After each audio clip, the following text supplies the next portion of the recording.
You...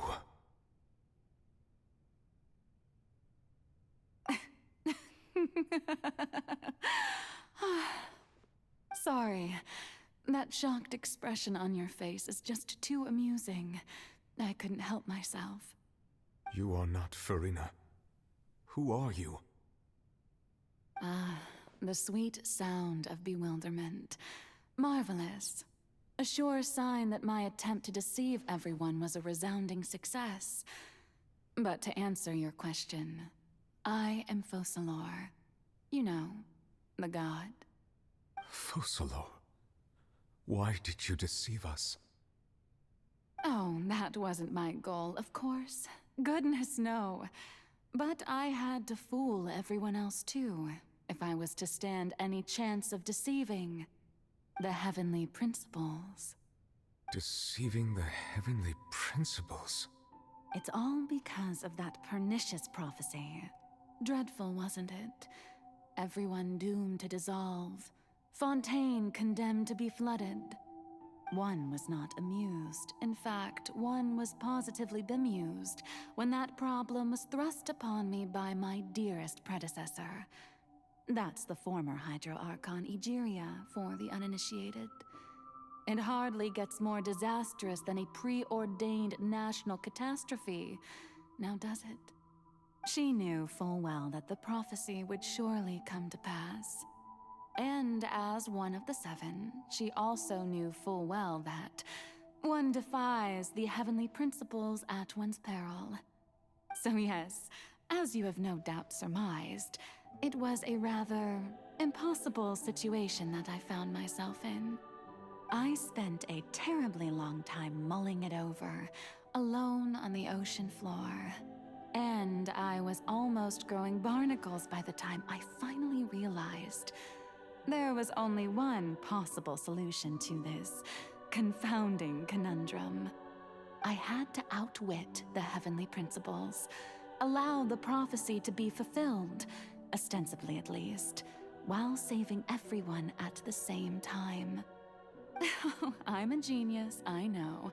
I can only assume that's why Egeria chose me as her successor. Although, looking back now, it was hardly the inheritance one dreams of. Between the task of saving the nation, the quotidian duties of the Hydro Archon, and not to mention the original sin of creating a new race of humans, I dare say she left me quite a colossal mess to clean up. But one can only play the hand one is dealt. I did not choose this, any more than I chose to be one of her Oceanid familiars.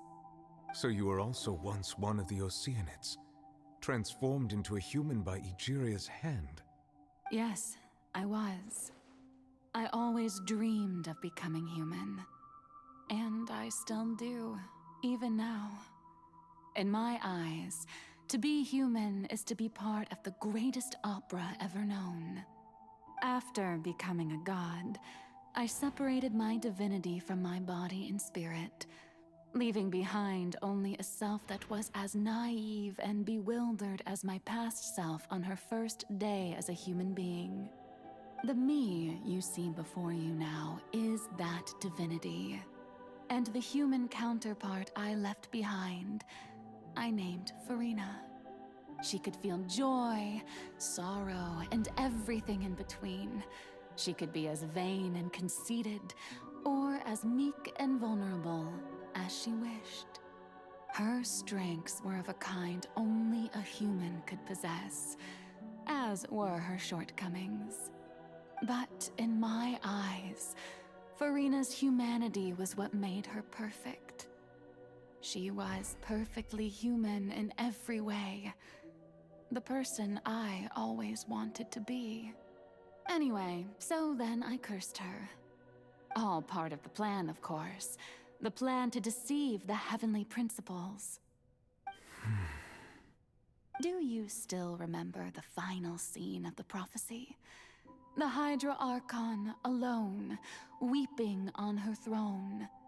In order that the prophecy might appear fulfilled, I invited Farina to be an actress. to play the part of the Hydro Archon in the prophecy. Under the curse I placed on her, so long as I, Focalor's divinity, continued to exist, she could not die. But nor was she free to live her life in the pursuit of happiness. Instead, she was forced to take the stage in the opera house, to embrace the role of leading lady, to forever play the part of the god from the prophecy, all to create a deceitful appearance of that prophecy coming to pass. I suppose now you probably understand why your court is called the Opera Epiclese. But Farina is only human, isn't she? Even though she has had a long life, her mind is no stronger than that of any other ordinary human being. I cannot begin to fathom what she has had to endure.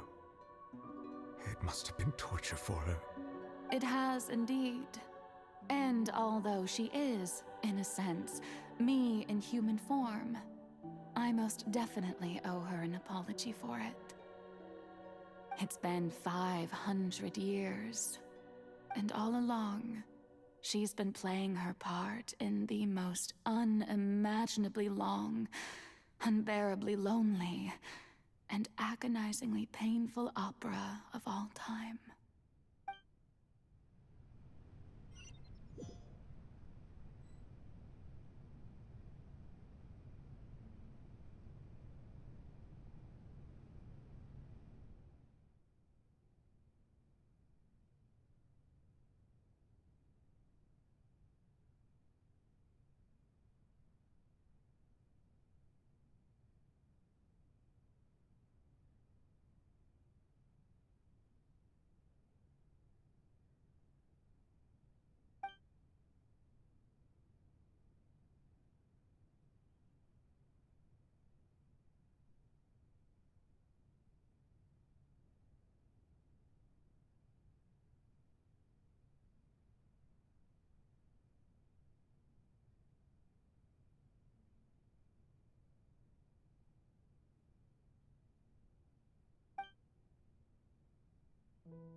No time to lose.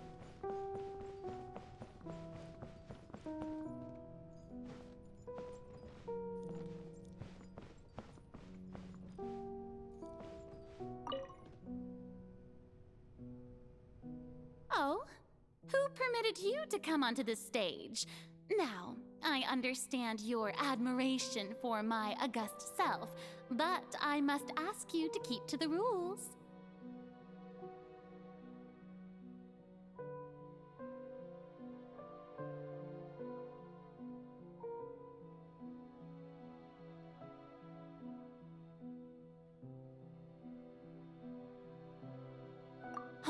all right. It is not my intent to reprimand you.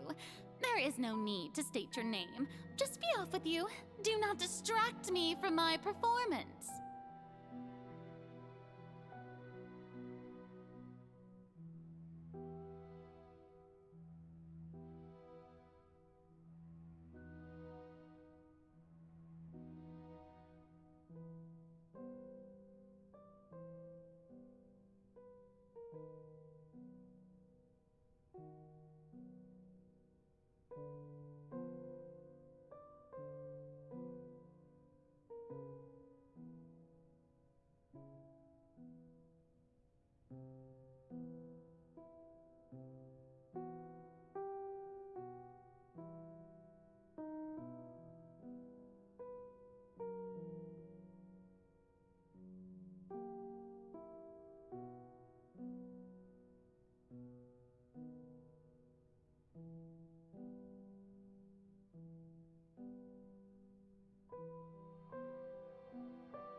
Oh, do not jest.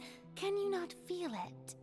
I am Focalor. The eyes of countless Fontanians are upon me. I must, at all times, display the utmost elegance and nobility.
Dear audience, the performance is experiencing a technical difficulty, but worry not.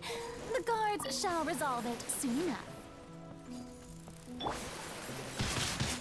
By royal decree, everybody stand back. No rest for the wicked.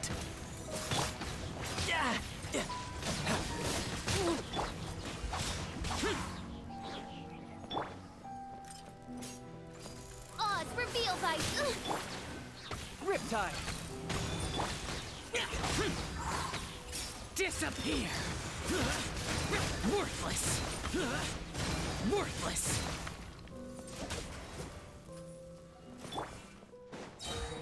Hey, what gives? The audience is still watching me, you know. Guards? Wait, where are the guards? Guards!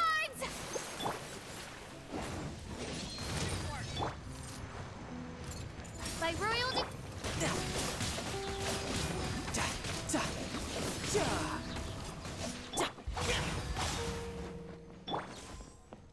odds revealed by... Let's light it up!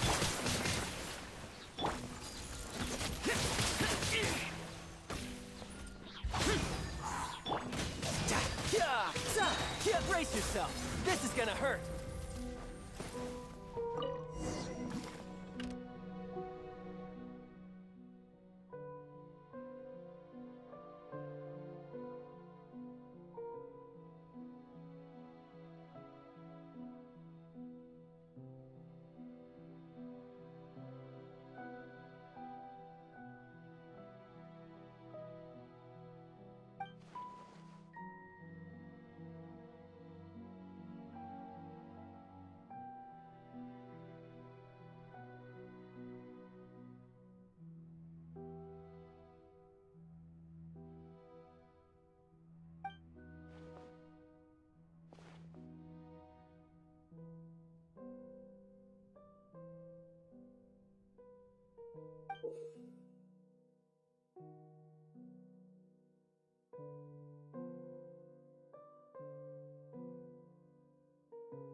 Farina.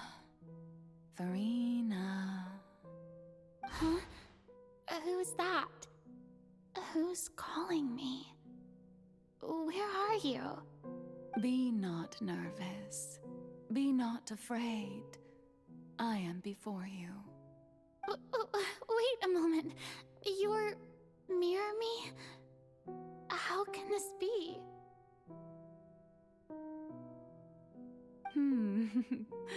Mirror you, huh? You know what? That's not bad. Let's go with that. Mirror me. What do you wish to say? The prophecy. Have you heard of it? What prophecy? Wait. I know. I think. I don't know why, but it's in my head somehow. The people will all be dissolved into the waters, and only the Hydro Archon will remain, weeping on her throne.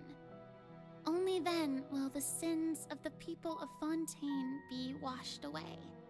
Oh, very good. You know it well. What's going on? I can't seem to remember anything clearly. The only thing I know for sure is this prophecy. Will it really come to pass?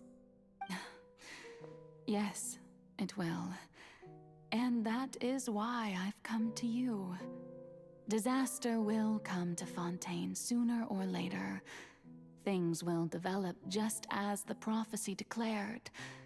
There is no escaping it. But doesn't that mean everyone will die? I'm a Fontainian just like them. Will I dissolve too? Oh, don't worry. Magical meetings exist in this world precisely to give people a chance to turn things around. It is the reason why you met me today. I will tell you how to save everyone, but you may have to suffer somewhat. Oh, so there's still hope after all.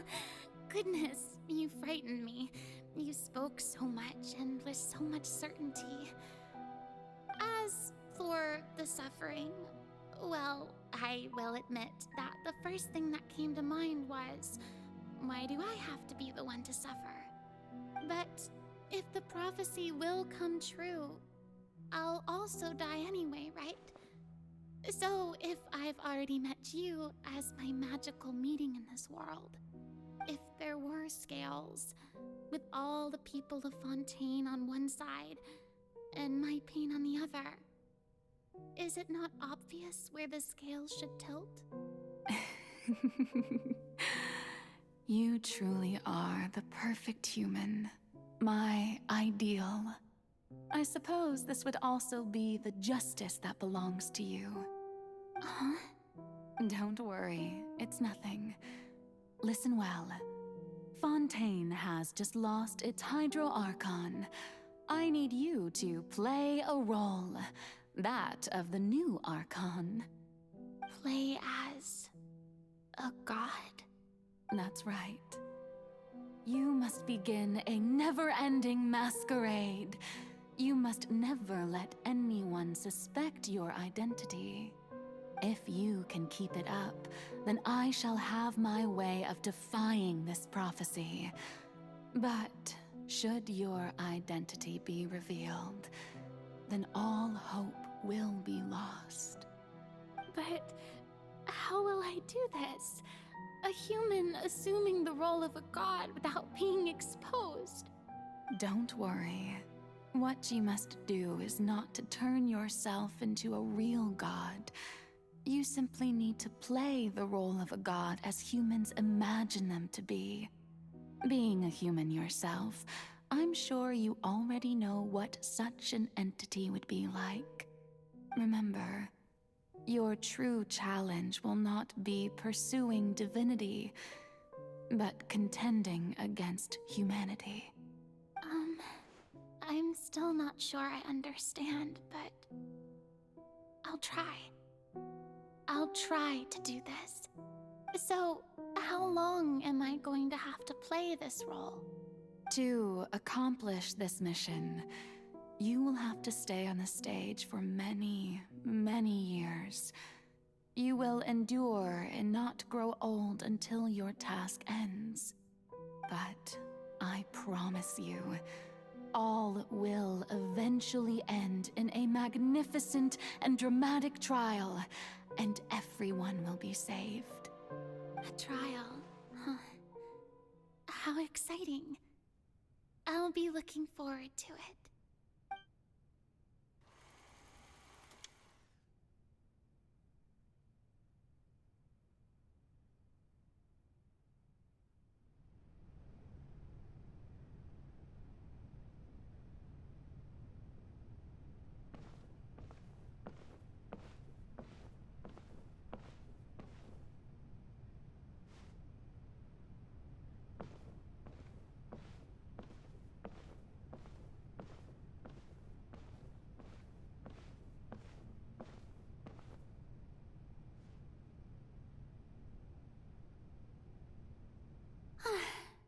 The Maison Cardinalise has announced my accession, but this is my first time facing the people.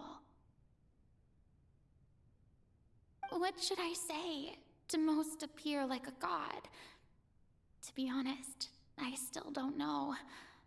Perhaps I should first try to act natural.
Ladies and gentlemen, good evening, and welcome to the Opera Epiclese.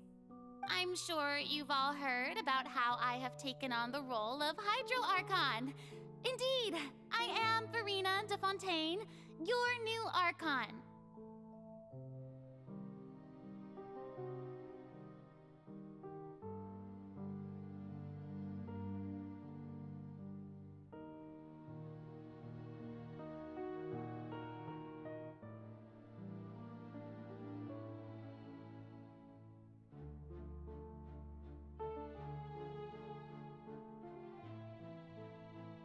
In truth, I know little about becoming a nation's new god, but it will be my honor to guide you all.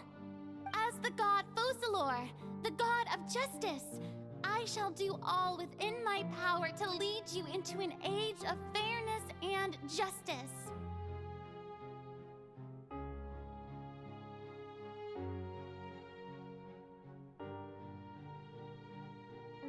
Once again, thank you all for coming. If you should have any questions or suggestions, please send them to the Maison Cardinalise. The future of Fontaine will require us to work together, after all. This should do it. I thought I might stammer, but thankfully, I was able to convey my thoughts just fine.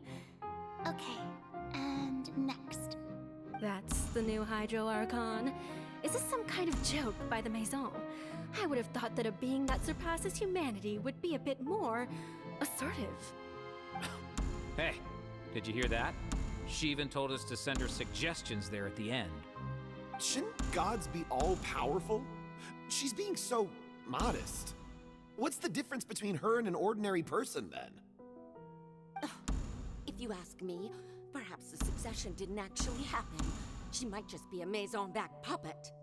Wait, what's going on? Why is everyone suspecting me of being a fake? Oh, this is bad. If I get exposed here, there'll be no saving the people from the prophecy. Right. Mirmi said that I just need to play the role of a god as humans imagine them to be. Calm down, Farina. Think. What do the people want? How would they imagine a god to speak and act? Assertive, with a strong sense of presence. One who can dispel all doubt. That is the character I'm fated to play.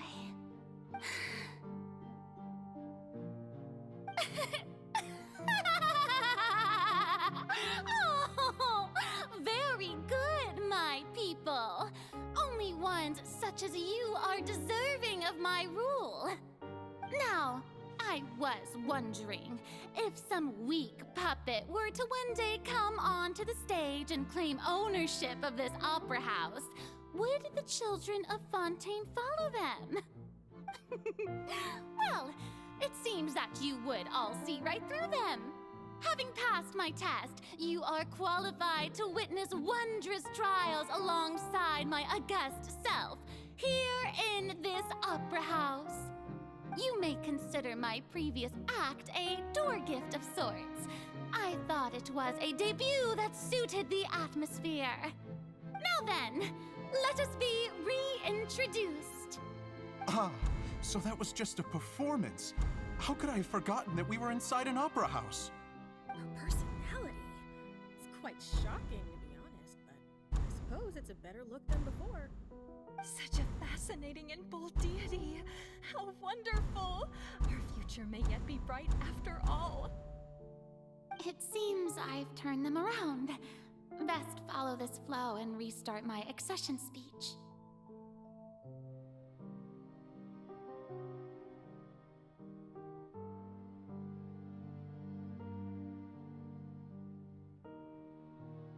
My dear people, whether you acknowledge me or not, whether you trust me or nay, I say to you, keep faith in your ardor for justice.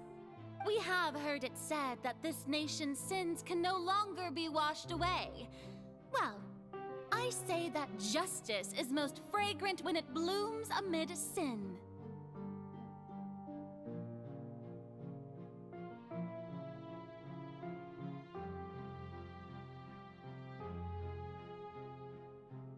No, this won't work.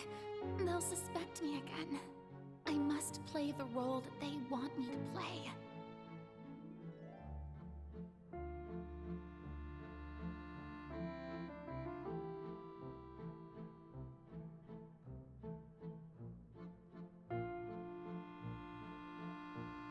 The scales of justice should not weigh heavy in the hands of its god. On one side, it must carry fairness and justice. And on the other, praise and applause. May law be the prayer on our lips. May judgment be our worship.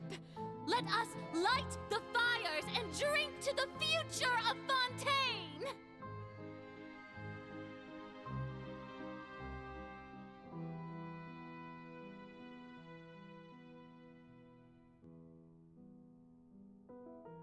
No, this won't work.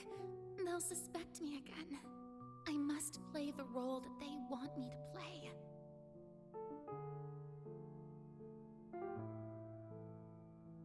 No, this won't work. They'll suspect me again. I must play the role that they want me to play. There is no trouble in this world that justice cannot solve. All that that is needed is for you, my people, to believe in it, heart and soul.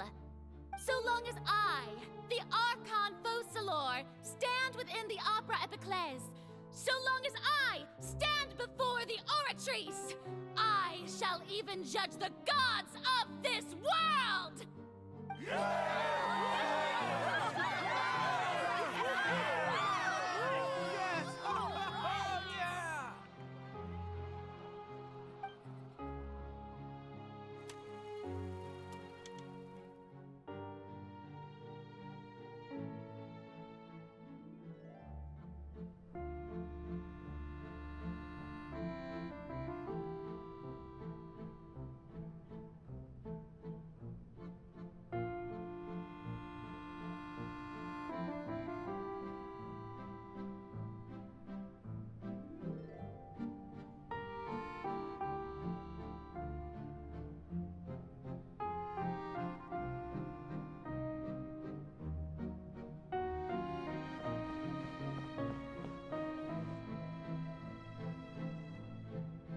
Lady Farina, here are today's case reports, as well as a summary of the follow-up for your perusal.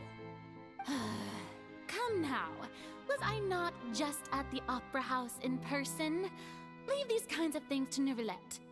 Besides, none of these trials were the one that I'm looking forward to the most. If I may be so impertinent, what kind of trial are you truly looking forward to? A magnificent, dramatic, and wondrous trial. A trial to end all things. How could you hope to understand? That's true. I fear I lack the ability to grasp your divine thought, Lady Archon. No need for fright, and do not take what I said before too seriously. Go now, do your duties. The trial I await. It will come one day.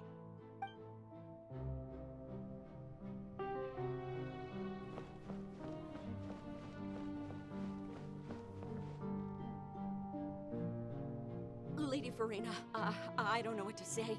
Thank you for agreeing to see me. No need to thank me. Or rather, thank your own sense of perseverance instead. Long have you stood in line to meet me, have you not? Oh, I'm afraid that's just an inevitable consequence of my divine charm. All right, Deoteria, is it? How is your son's illness? You remembered me, and you knew of my family, too. He is doing much better now. In fact, he is far more of an ardent believer than I. He was the one who forced me to seek an audience with you, and to bring your words back to him. Oh, good. Very good.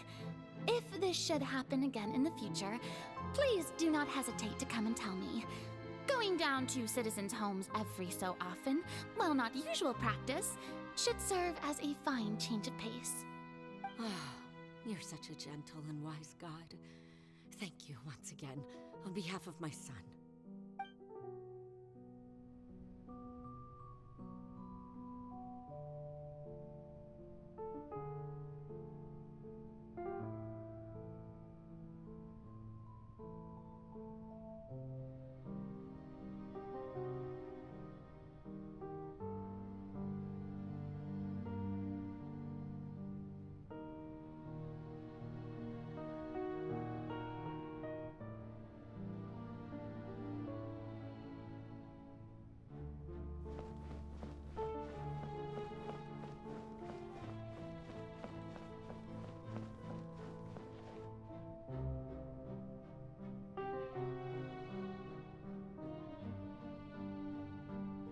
Lady Farina, here are the latest hydrological reports.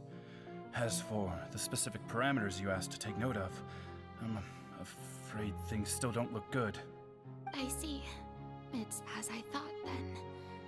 As your god, I did already expect this, but I wanted to see how far your human wisdom would allow you to analyze it. All manner of signs indicate that the prophecy will still come to pass. Forget it. That's not something you need to worry about right now.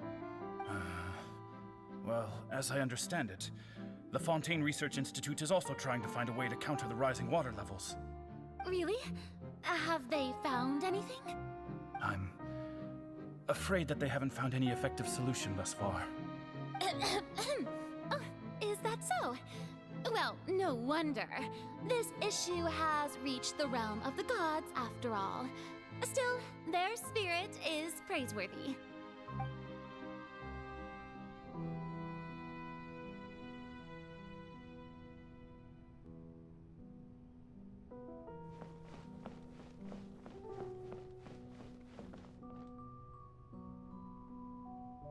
The day is finally over. I haven't had a moment to breathe this whole time.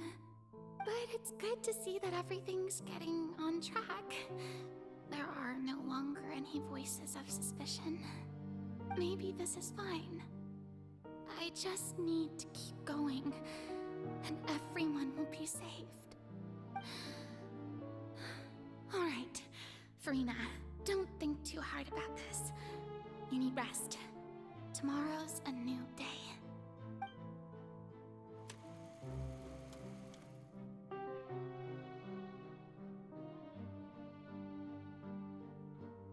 Lady Farina, here are the new trial reports for the latest cases, as well as a summary of the follow-up. There'll be no need for that. I've seen them already. There's no need to go back over scenes I've witnessed in person before. Lady Farina, I've waited so long for this chance to see you in this manner. Indeed, my dear, loyal citizen. This joyous moment is an honor for us both. Lady Farina, we're detecting significant hydrological anomalies near Poisson. Understood. Keep monitoring. Keep me informed should anything come up at the Institute.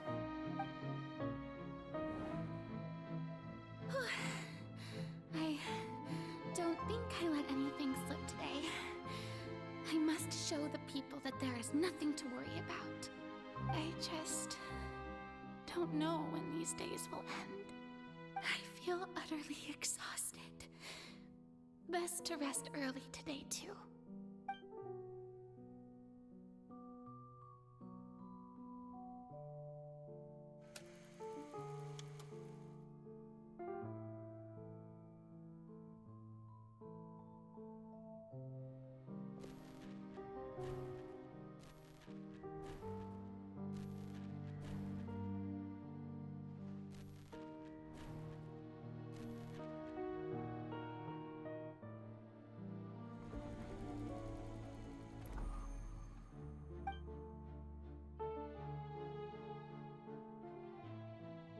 Lady Farina, it's like a dream being able to speak with you up close like this.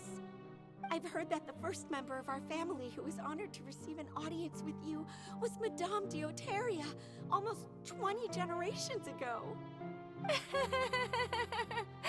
And what a fine family yours is indeed. It brings me great joy to meet such a faithful believer. A descendant of a line most ardent. Surely you exaggerate, Lady Farina. My lady? What is it, good citizen? Oh, are you crying? Oh,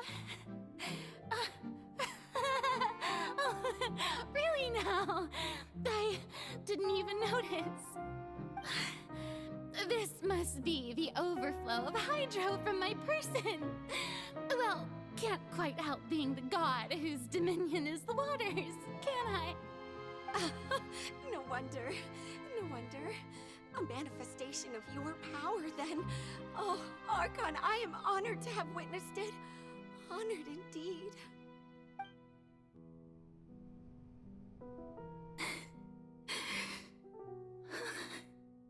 So interminable.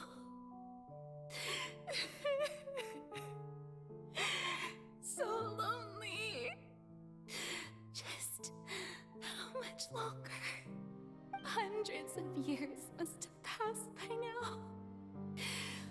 Perhaps the show must go on for hundreds more. I never imagined that it would hurt so much. Have I reached my limit? No. Perhaps I reached it long ago. Today I didn't even notice my own tears. I want to tell someone, anyone, about this. But would that not destroy all I've done so far? I've conducted so many investigations across the centuries. But there's not even a sliver of hope that we might break the prophecy. All I can do is keep heart. I must maintain this act. It is the only way to save Fontaine. Please, mirror me. You have to succeed.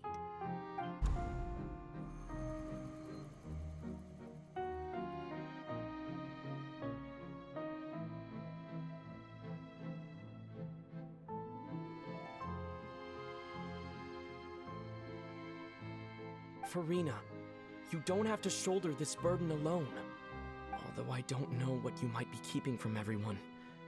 Your people are more than willing to share your burden with you.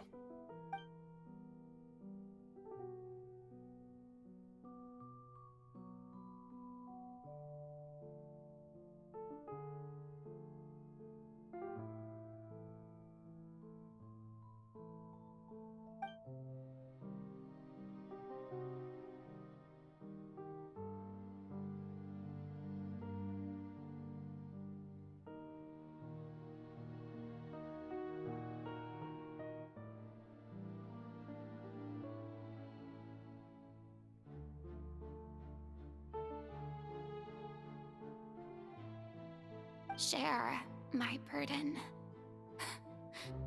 That's impossible. It was fated right from the start that this would be my duty alone. But even if your burden doesn't need to be shared, you can still choose to confide in someone. Just share it with me. I'm what you'd call a witness. A witness? Yes, I've heard that you came to Tevat from beyond the stars, yes. In other words, you never belonged here. And if Tevat is, in its entirety, a show on a stage, then you're just a spectator, aren't you? If that's the case... He's right. I could confide in him, couldn't I? But if things don't play out as expected, the people of Fontaine will be the ones to pay the price. No, Farina, you shouldn't be selfish. But what if it's really all right? Farina, you've worked so hard for so long. Surely it would be okay to put yourself first for once. Just this once. Is it such an outrageous thing to do anyway? To find someone in whom you can confide your frustrations and sorrows? Surely it could not hurt. If you let this opportunity slip through your fingers, it might never come by again. Think about it long and hard.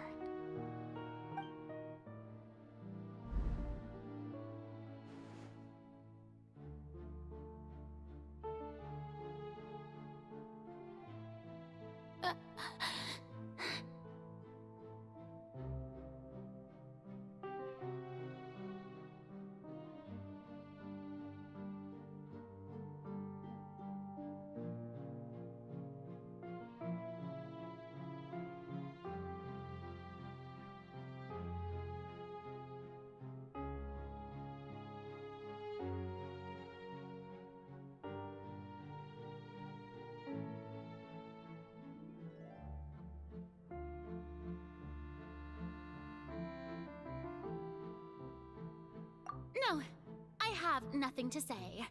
I am Farina, the Archon of Fontaine. Everything will surely get better. All you need to do, dear spectator, is to witness my performance until the curtains fall.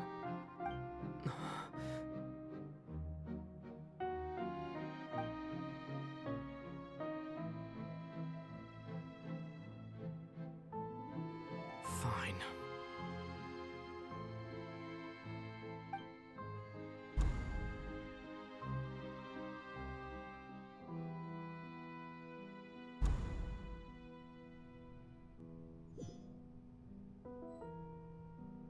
So even Farina doesn't know the truth? You've never once let her in on the full plan? Yes, it had to be done. To deceive the heavenly principles, you must first deceive yourself. She did very well. If she had let her resolve falter even once in these 5 centuries, Fontaine would have been doomed to the most tragic fate. It seems that trusting humanity was the right decision after all. I believe that I understand how your deception works, but that is only half the truth, is it not? How would you build on this foundation to save the people of Fontaine? That is the most important thing. Ah, good. Of course, the Iudex of Fontaine has pinpointed the crux of the issue. I'm sure you've long sensed that the Oratrice is no simple machine, yes? I've always suspected that it had its own consciousness. And Linny did mention that he heard a human voice within the core chamber. It now seems that that person was you, hidden within the machine all along. Am I right? And then I became one with the Oratrice, taking Fontaine's gnosis with me. Yes, it would seem so, wouldn't it? Alas, your understanding of this device still lacks sufficient depth. In truth, it is no enactor of justice. It is, in fact, a device created to kill the god of justice. I beg your pardon? Oh, you have it. And to be more precise, not only will the Oratrice take down the god of justice, it will also take down the divine throne upon which she has been placed. I mean, did you think I would be the sort to enjoy peaceful repose while Farina suffered? My work over these last 500 years has been to constantly accumulate indemnitium within the Oratrice. But really, some have already discovered that only a small fraction of the energy generated by the device was ever used to provide power to Fontaine. The vast majority had to be, accumulated to enact this death sentence. It was all a part of your plan then? Both the trial and the sentence? Indeed. This power, accrued over 5 centuries, could have sustained Fontainians for millennia had it only been used for that purpose. Almost all of it has now been stored within the Oratrice. But only power of this magnitude could hope to destroy the Hydro Archon's divine throne, shaking the rules established by Celestia and breaking through the institution that is the Seven. So the Oratrice's call for death was for neither Farina nor Focalor, but for the Hydro Archon. The destruction of that divine throne. If I do not misunderstand your intent, you must be... Returning what's rightfully yours to you, of course. In other words, this was all done to return the authority of the Hydro Archon to the Hydro Dragon of this planet. But...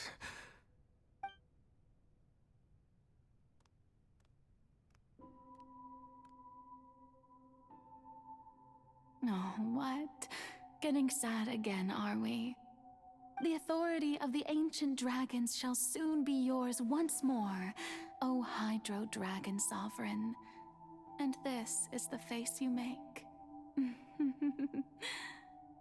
all you've done throughout the years. is just so you can sacrifice yourself at the very end. I've never quite seen it that way, you know. Even now, I'm quite pleased at how well my deception worked.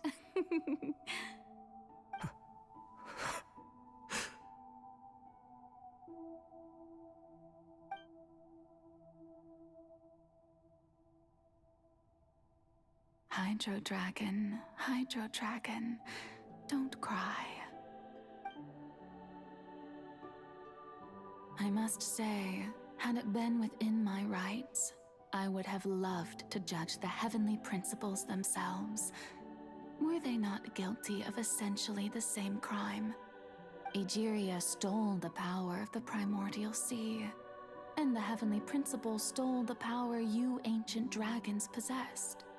I, for my part, am the god of justice. And is it not just that your original powers should be returned to you?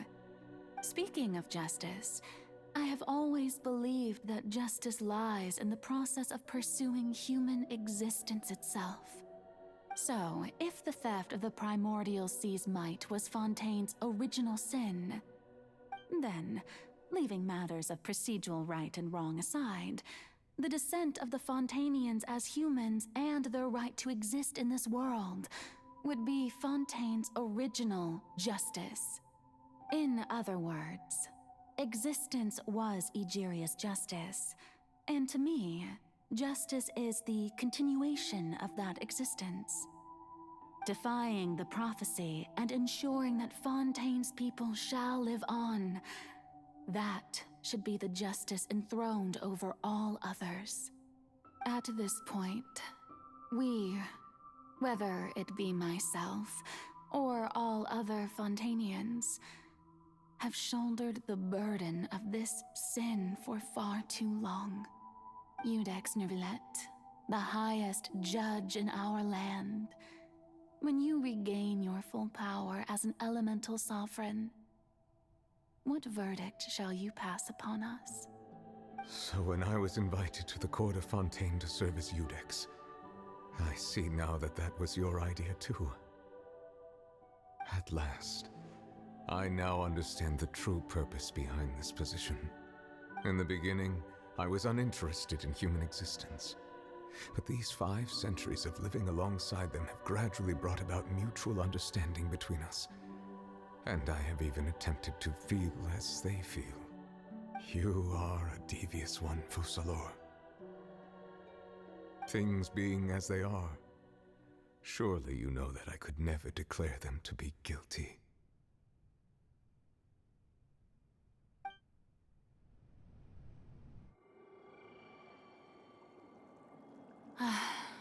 The hour of my execution is almost here.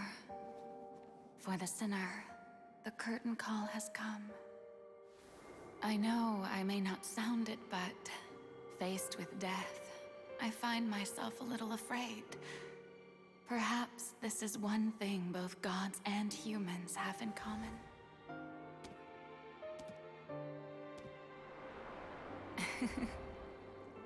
Farewell, Neuvillette. I hope you've enjoyed the part you played these 500 years.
Judex Nuvelet, hereby declare,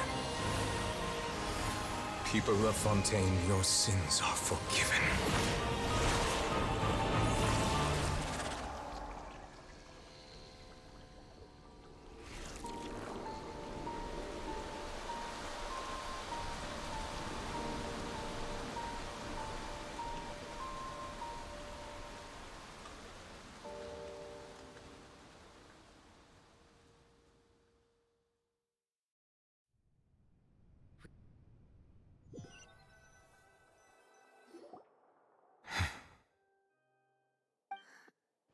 What just happened? Has the death sentence been carried out? Was that bright light some sort of misdirection? I have a feeling that something huge just happened. But since we're all still alive and haven't been dissolved, I assume whatever happened was good for us. It's time to end this. We must mete out punishment to that beast. Didn't you say just a moment ago that it can't be defeated? I have gained the strength sufficient to deal with it. Through certain means, I now have the ability to separate the power of the Primordial Sea from that creature. We should seize the opportunity to pursue our quarry. Traveler, now that the oratories can no longer function, I require an executor to help me mete out justice.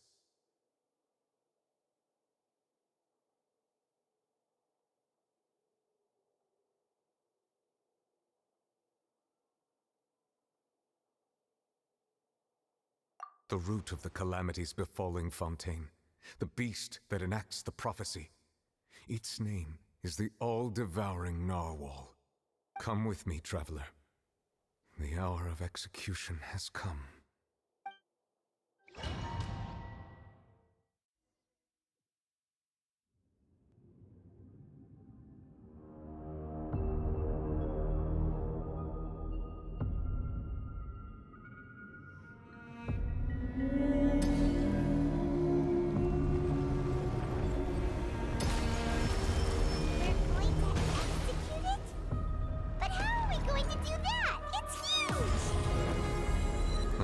Done my best to separate the power of the Primordial Sea from the way. Considering the size of the beast, I cannot reach the power source. Unless we can find a way to attack it from within. I shall share a part of the ancient dragon's power with you. We shall look for an opening together.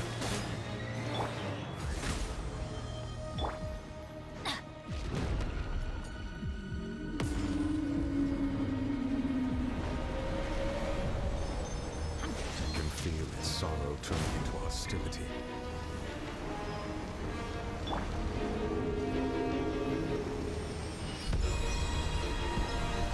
Evil conquering! Here! Worthless! Here! Worthless! Oz, reveal by... The all-devouring Narwhal cannot resist its instinct to devour. Continue to trigger its hostility. Present itself. Let's light it up!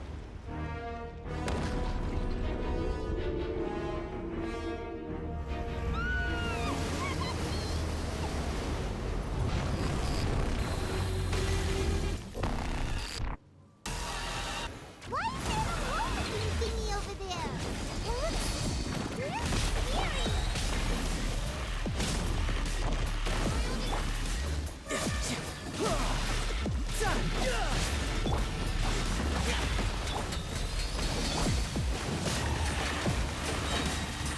Everybody stand back!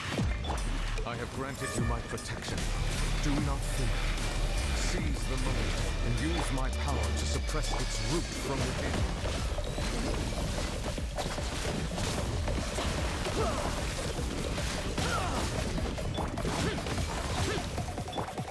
You can run, but you can't hide. Oz, reveal! Let's light it up! By royal decree! Lament! Worthless! Here! Worthless! Here!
Thanks for helping with the cleanup. It should have been my job, but... oh well. It was just supposed to be a short private training session for me. I didn't think that my disciple and my master's pet would start brawling in the meantime.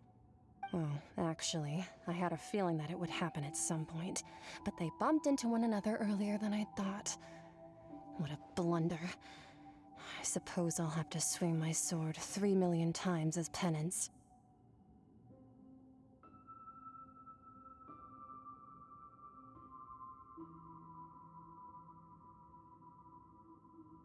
That power. Who are you exactly? Paimon has an idea. From what she said earlier, she must be Child's master. Skirk, right? It's just that he gave us the impression that she was the less talkative person. I simply did not have anything to say to the weak. But you, on the other hand, managed to defeat the all-devouring narwhal without using power from beyond this world. So you may speak to me as equals.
I have to agree. It's a strange use of a planet's primordial waters just to raise an all-devouring narwhal. That kind of power is wasted on it. It's not cooperative, it eats too much, and I have more important things to do with my time than pet sitting. The only thing that creature has going for it is its looks. All in all, it fails as a pet. Miss Skirk? I think you might have missed the point. The point being? Well, being that this pet almost destroyed an entire nation. So what sort of person is your master? Well, Child's master's master. Wait, is that right? Oh, right. So you don't know him. Sorry, I assumed you did. His name is Sertologi.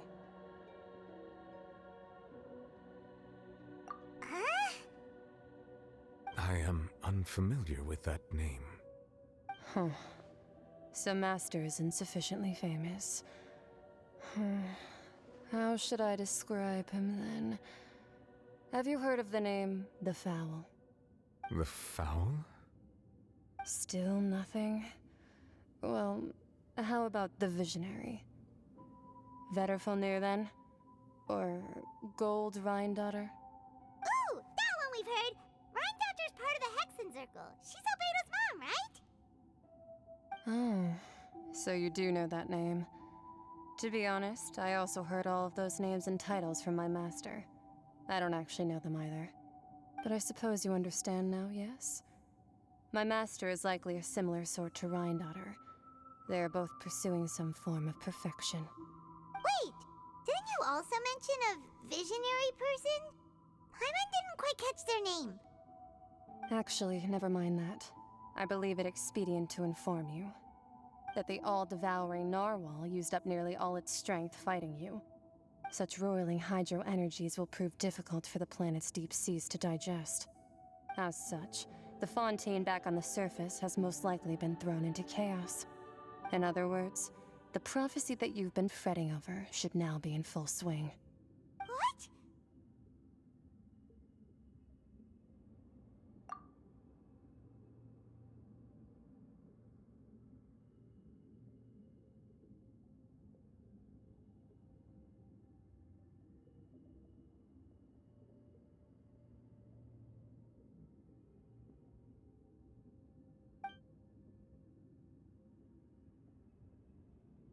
Not to worry.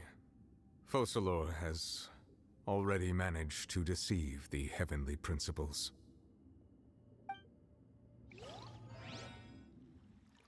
In the end, the people will all be dissolved into the waters, and only Farina will remain, weeping on her throne.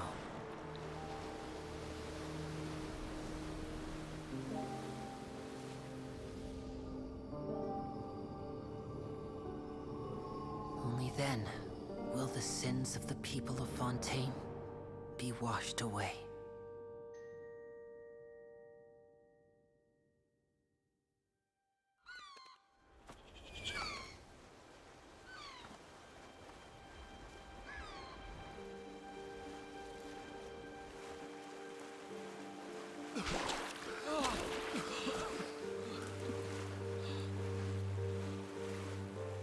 Hey! Help! Over here!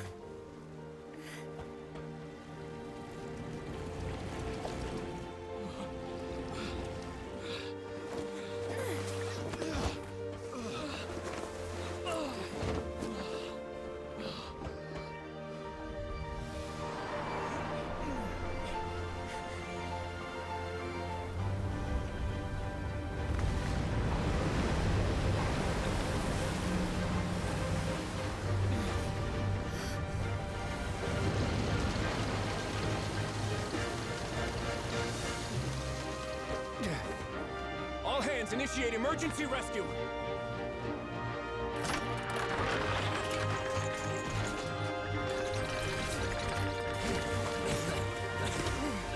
Hurry!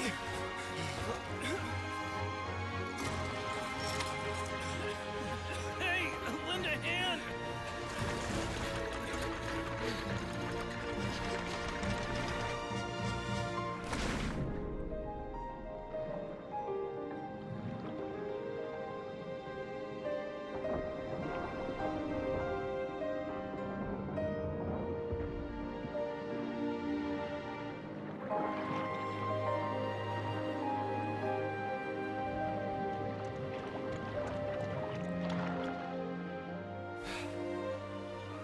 Look! The water's receding!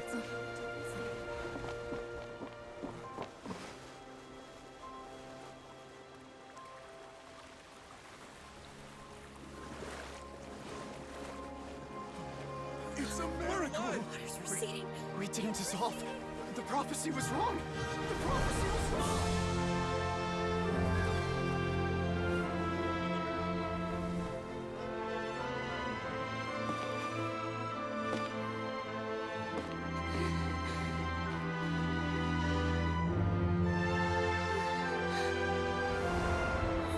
Are you alright? We're saved. The prophecy was wrong.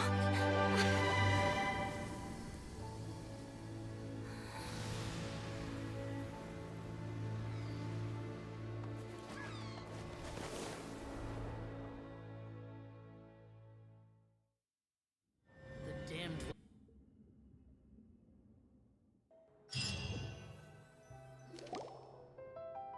The soil renewed. The Spina di Rosula attacks post-disaster rebuilding. I recently visited Poisson to meet with Miss Navia, spokesperson of the Spina di Rosula, and we spoke about Poisson's present and future. Old soil can still give birth to new bloom, Miss Navia stated. Hope is like seeing a small cookie when you're starving late at night. You just need a little of it. Skyship Winglet, Booner Brain of the Fontaine Research Institute. The various disputes that have arisen on account of Mr. Edwin have suddenly become a shield over the Institute, with Jurier turning out to be a once overlooked hidden gem. People always call the first researcher mad, but few know what to call the second. And should that latter person achieve a miracle, they would find it all the harder to find a word with which to classify him and his team. Wow! Paimon barely recognizes the people in the reports. Are those really Jurier and Navia? They sound like real big shots. What do you think? Pretty enthralling, huh? The Steambird's idea was pretty simple.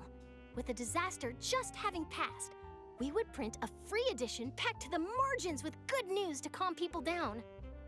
The value for these big scoops lies in their inevitable follow-ups. We'll publish further reports and go into the stories behind those people. Edwin's assistant, Jurier, created a true flying ship, while Navia is leading people in the reconstruction of their home. I'm sure that these stories could draw even your well-traveled eye.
Paimon's curious too!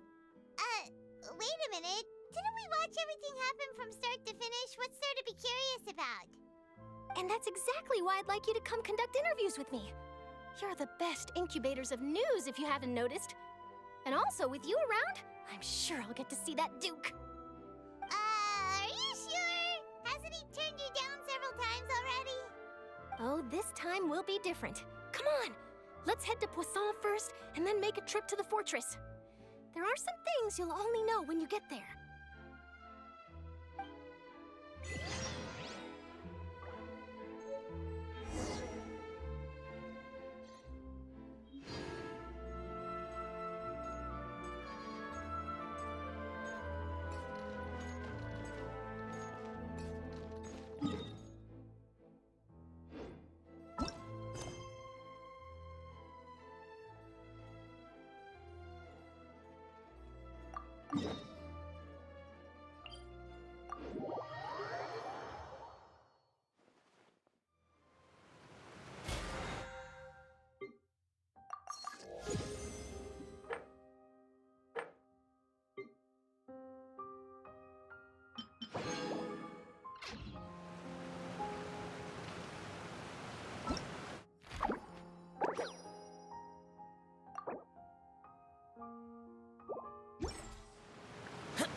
Navia!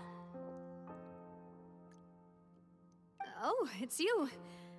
What brings you all here? Hey, we're just having a look around. I'm here to update myself on how things are going here. Oh, the Fatui are here too! Let me introduce you. This is Mr. Garunt Snezhevich. He represented the Knave in sending us a large amount of supplies, and is helping with our work. Our residents are hard at work as well. Thanks to everyone, work is progressing nicely. We've lost a lot of people, but we're moving forward. That will have to be enough. Hello, Miss Charlotte. I'm a big fan of yours. I especially like that article you wrote last year about Fontaine's stray cats. But if you don't mind, could you not emphasize our role too much in your report? It's not charity we're doing here. We just happen to share the same interests as the Spina. I get where you're coming from. I'll keep it as simple as possible. Or would you be willing to feature as friendly neighbors? That would be fine. Thanks. Oh, you're back too. How are things? We finished laying down the construction materials. It'll be another hour before the workers are able to go over there. Huh? You're here too, Clarant? Well, her reputation's greatly risen after that whole duel business with Miss Farina, so she's here in Poisson to wait out the heat. All right. She really came here to help me out. There's too much to consider in the reconstruction of Poisson. The Spina has need of more decision-makers. And, well, I do already happen to be connected to Mr. Callis. Oh, wait just a moment. Do you mind me asking a few questions? You know, about how you felt before the duel, about what it was like facing down a god. There's lots of exciting material there, I bet. Forget it. I'm sure you can find a better theme than that, Miss Charlotte. I see you're the same as always. Couldn't you do me a favor, for Navia's sake? Well, if we're talking about doing things for my sake, you might as well just take a few more photos of me. Or of the Traveler. It's better than wasting time persuading Chlorand, at any rate. Of course I will. I'm not gonna let him off that easy. All right, then everyone who wants to be in the photo, gather up. And smile.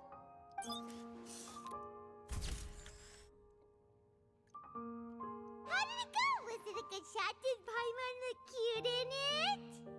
Not bad. Your addition really helped the composition of the picture. All right, hang on a moment. Let me snap a few more shots.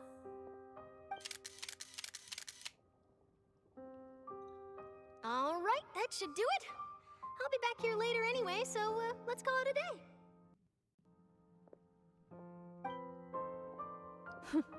You're very quick.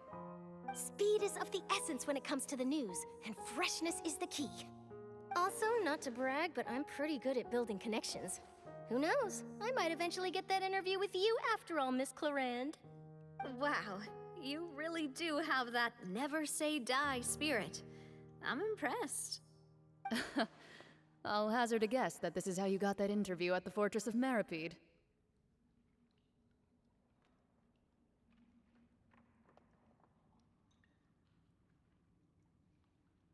Whoa, you're well informed. Let me make a guess too. I asked Sijuin, who told Monsieur Nervillette, and he told you, right? That's a very complete information chain. In truth, all Monsieur Neuvillette asked me was, when did the fortress become so friendly towards the media? I told him that it was best not to speak too soon. There's no guarantee that Ridsley will make a personal appearance. You're right. I've got to treasure every moment I have with them. In which case, I'll be making a move first. Stay safe now. And tell me if you hear anything interesting. I'll treat you to afternoon tea in exchange.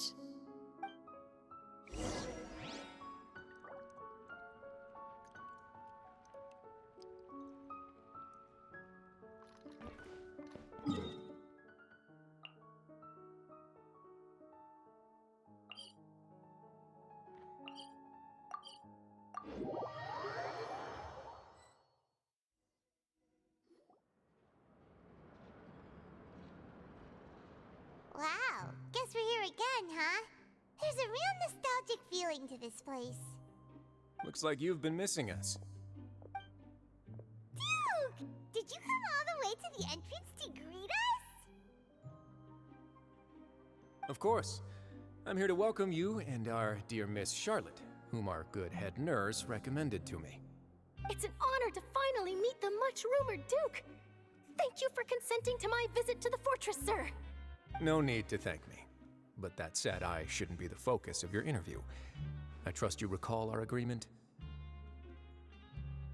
Of course, of course. All right then, this way.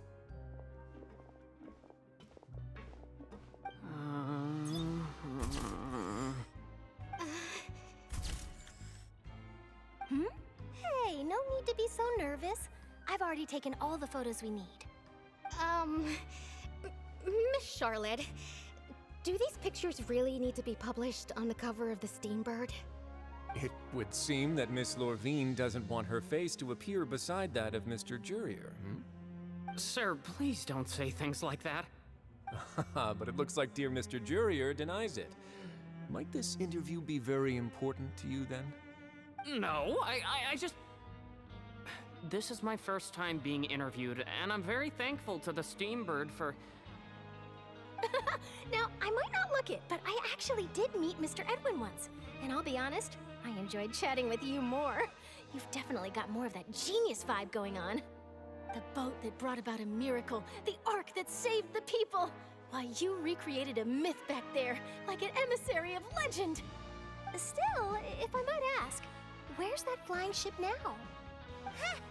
Looks like Charlotte's trying to get herself another exclusive scoop. I have to apologize, but that ship is presently in the bowels of our factory. I'm afraid it won't be easy for you to get a shot of it. Really? Well, then in that case, could I have an interview with you to make up for that loss?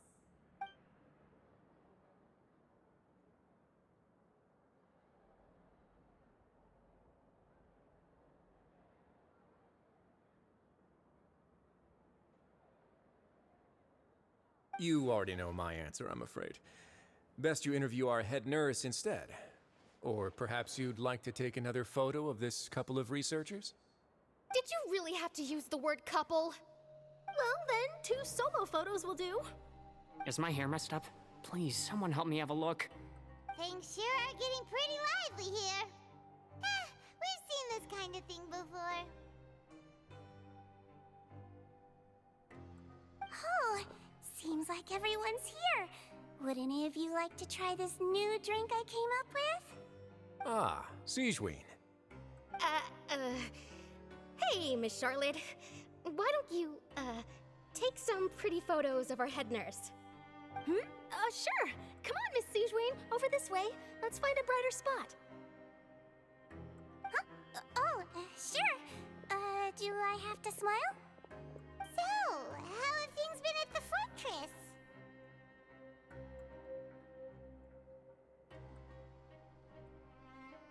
Same old, as you can see. Fontaine's undergone some changes, but this place is still more or less the same. Other than that flying ship, it got a tad too much attention, I think.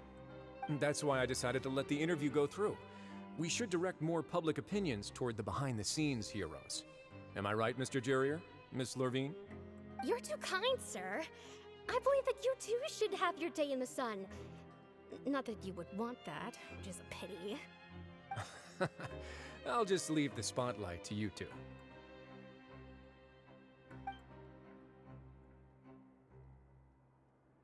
I see. Lots of things happened that day, huh? Anyway, regarding that Harbinger, I'm not sure you remember, but his 3 young followers are still waiting for his return. He sure did win them over, huh? I'll tell them that there's good news and bad news. The good being that their boss seems fine, and the bad being that they must face extended sentences for abetting his escape. Oh, actually, what about you? Are things gonna change for you too? What change can there be?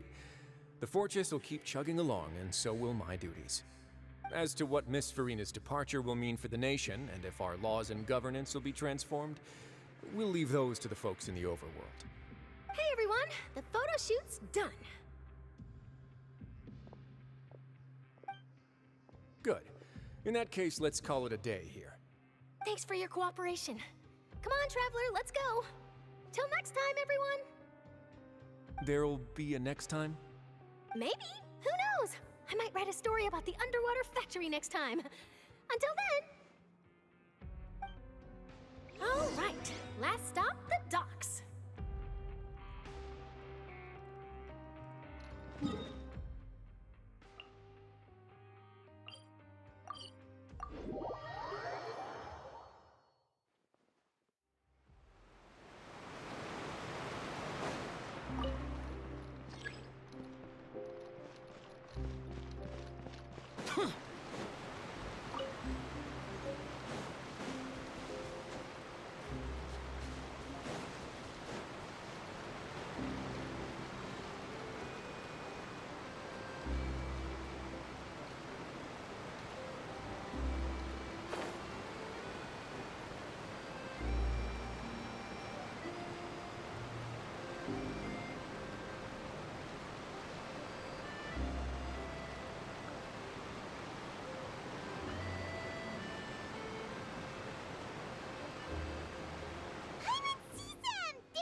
Flavia mentioned that she stayed in touch with Linny and the others after working together.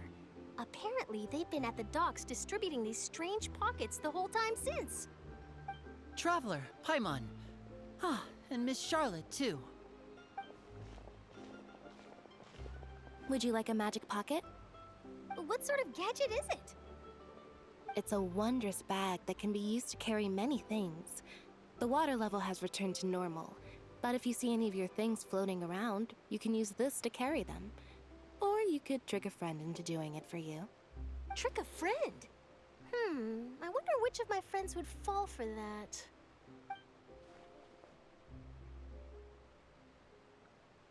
You could just make a friend like Fremine here. Isn't that right, Fremine? Is this what you meant by, I'll help you make some more friends? To be honest, that sounds pretty sweet. Could I have your contact, please? Sure. Please, write down my address. Lynette sure is working hard to help Fremine socialize. He was the one who proposed doing this. He even wants to assist in our magic shows.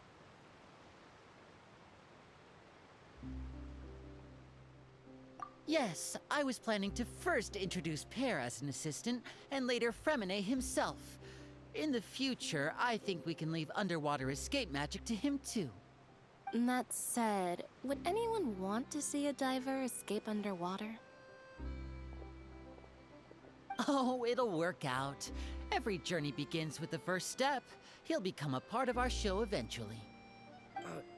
Lynette, could you come over?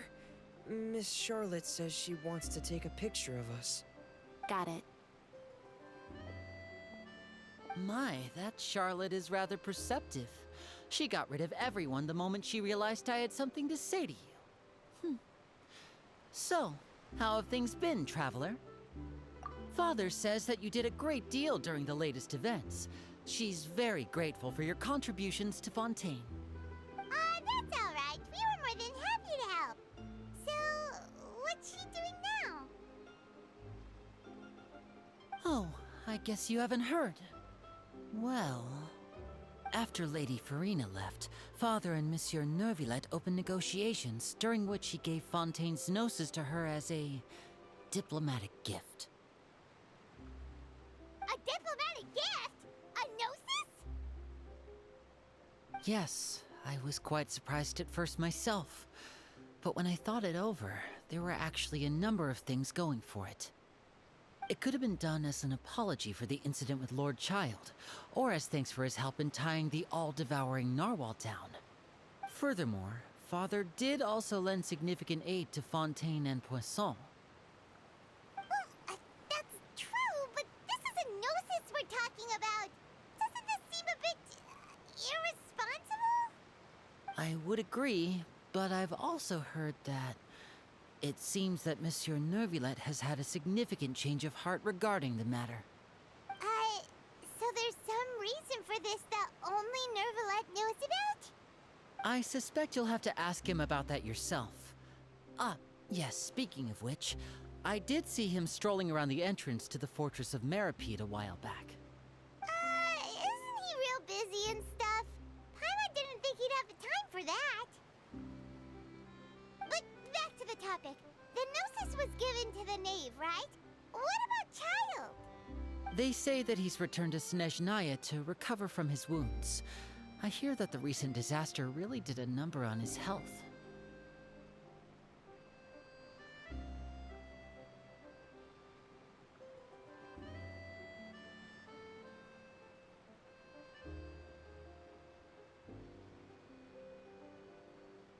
That's true. When you think about it, we've had loads of run-ins with the Fatui. To think we'd be allied with them this time. So shocked by such a simple switching of sides?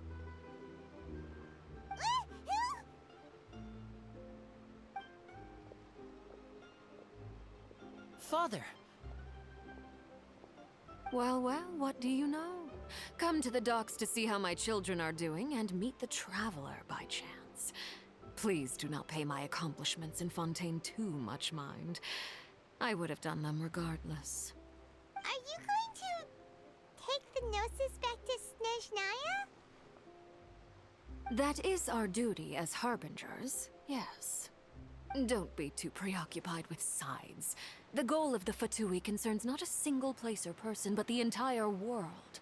With such a grand goal in mind, it is inevitable that we must wear many masks. Switching my masks is something I've always done.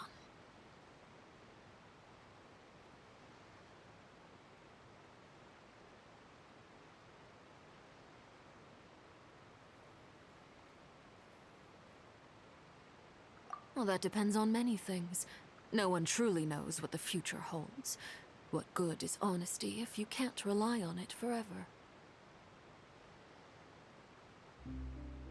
As for you, I very much look forward to our next collaboration. Good things cannot be achieved alone, and you've proved yourselves to be great partners.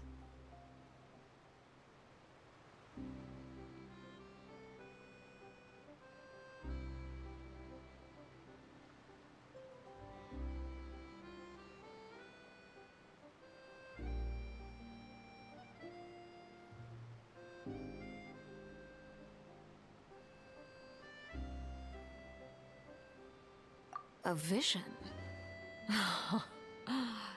All right. I'll remember to return it. Thank you for keeping it safe for him this entire time. And that's a wrap for me. Huh? You're... Greetings, Miss Journalist. Hello. If I'm not mistaken, there are diplomatic channels I'll need to report to take a photo of you. That is correct. So forgive me, but I will not be able to serve as a subject in your article. However, feel free to write as much as you'd like about our dear magicians and our upcoming rookie talent. I will. The sea breeze is quite pleasant. I shall continue my walk while the weather remains so agreeable. Farewell. Farewell, Father. Oh, she has such an intimidating presence. I didn't even dare to take a picture. Thankfully, I've already wrapped up all my pre-scheduled interviews. Thank you all. This'll be more than enough for me to write about, I'm sure. Don't be too nervous. Why don't you take a magic pocket before you go? Here, Traveler, Paimon, you take one too. To move things about? That's right. Funny. I was giving out magic pockets when we first met too. And what do you know? I'm doing the exact same thing right now. So many things have happened, but the pockets are still the pockets. I guess this must be life. We will all follow our own paths, and serendipity will lead you to your fated friends. All right then. We'll be handing out pockets in some other districts later, so we'll get going now. Have a good day, you two.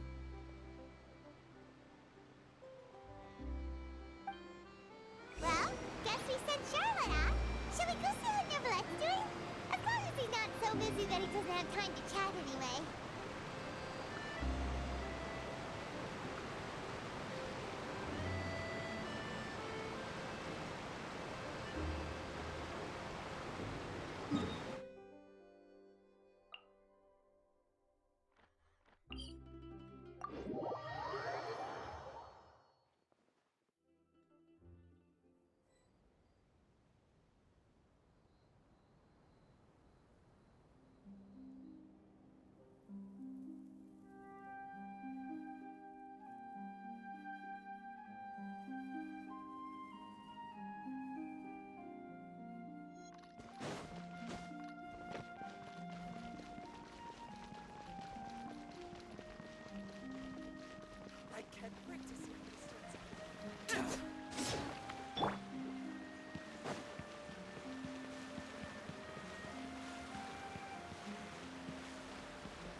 Adventure time!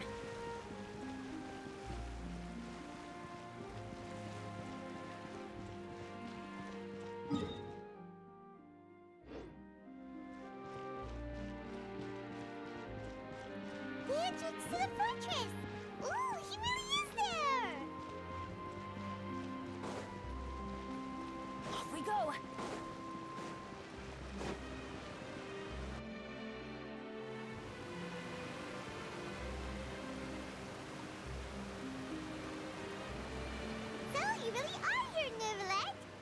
didn't think you were going to have free time this hour of the day. Really? Oh, I suppose you must have met Mr. Linney. He took the time to greet me earlier when he passed this way. In any case, you came at a good time. I was just considering reaching out to you to set up a meeting, so I may explain some things that I haven't had the time to before. Aw, Paimon's glad that you remembered. Thank you for keeping us on your mind, what with you being busy and all. Alright, let's have it then. How was Fontaine actually saved? The whole business is still quite the mystery to us. It is strange how words can often leave a bitter taste in the mouth when it finally comes time to say them out loud.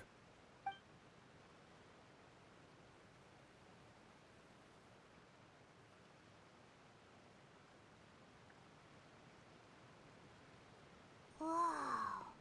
So that's what happened?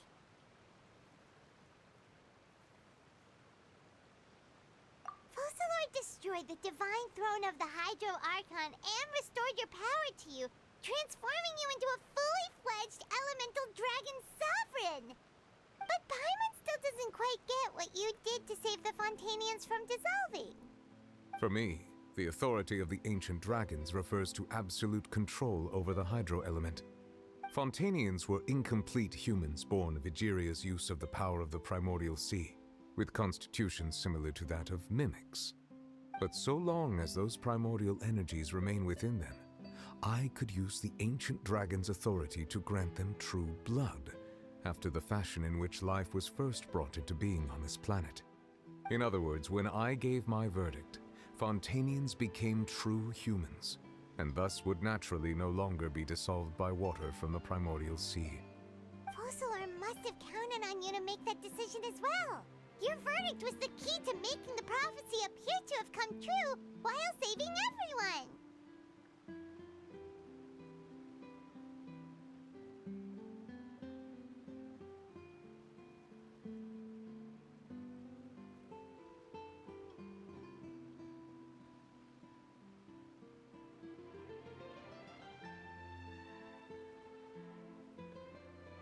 Yeah, and in a manner of speaking, Focalor finally managed to fulfill the original Hydro Archon's wish to turn Oceanids into real people too! It seems from your expressions that you still have more things you wish to ask. Ask away. I will tell you the truth as I know it.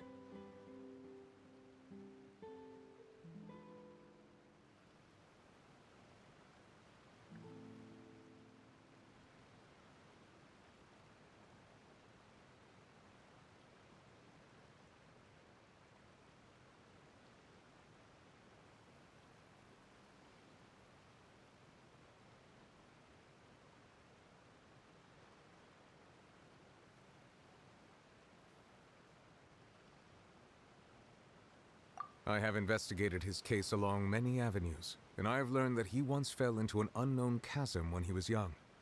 There, by chance, he awakened the all-devouring narwhal. But whether it be by sentiment or reason, that should not have been enough to consider him the root cause of the disaster. At most, he would have had tangential liability. As for the judgment passed by the oratrice during the trial, whether it was due to that liability by association or Focalor deliberately using him to buy time for us on the assumption that he would be able to hold the creature off, I cannot say. Guess Focalor had Fontanians in mind the whole time. In the end, it was thanks to her that they finally became real humans. Hang on a second. Paimon suddenly got another question. Back when Fontanians hadn't yet become real humans, were the children they had also transformed Oceanids? Life has always flowed like water. Do you recall how Fontanians would often come to the Fountain of Lucine to pray for children? Yeah, Lynette said the fountain is where all the waters in Fontaine converge. In truth, even those couples did not know that such prayers were no mere custom, but instead a form of ritual. Those Oceanids who were blessed within the spring water would later descend as new humans in the coming months. Paimon sorta gets it now. Either way, it seems like this ritual won't be of any further use, but it'll probably live on as a local custom. Ask away. I will tell you the truth as I know it.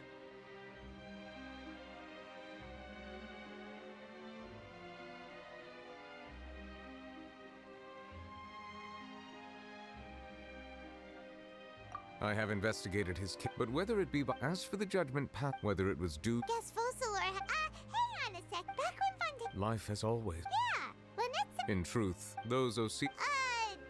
Ask away. I will tell you the truth as I know it. Yeah, Lady Farina. The people are only aware that her death sentence has not been carried out. She abdicated the post of Hydro Archon and left affairs related to that title to me, before leaving the Opera House. I related Fossilor's words to her faithfully and completely. After hearing them, she seemed neither saddened nor comforted. She simply said that she was tired and needed to rest.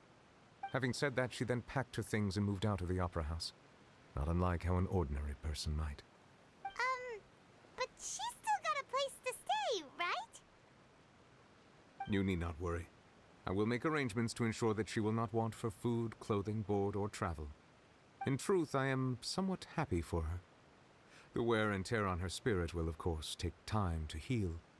But now that she no longer has to play the role of Fossilor the Hydro Archon, she can finally lay down her burdens and lead a normal life. What about you then? What are your plans now that you've regained your full powers as the Hydro Dragon? After Fossilor passed on, the Oratrice also ceased to function. This matter will directly affect our trials. After much careful consideration, I've decided to take over its role in our courts. From now on, I shall hear cases and pass verdicts by myself. Looks like you're still considering stuff from the perspective of the Udex, huh? As an elemental dragon, there are indeed many things that I must do. But this power and this duty, in a manner of speaking, you could say that both were granted to me. As such, before I attend to my other responsibilities, I must first and foremost continue to serve Fontaine as its highest judge. The duty of the Hydro Sovereign and the duty of the Udex shall coexist within my person. Additionally, the Hydro Archon's departure has brought about another problem, which is that the Opera House shall no longer produce indemnitium. That's true. That power was derived from the people's faith in the Hydro Archon, wasn't it? Wait, but the various mechs and machines in the city are all still okay. Where are they getting their energy from? As I am now, I have full command over New Musia, and it can serve as a complete substitute. Another reason why I cannot quite leave Fontaine immediately. Wow. This ancient dragon's authority stuff is really quite useful, huh? Ask away. I will tell you the truth as I know it.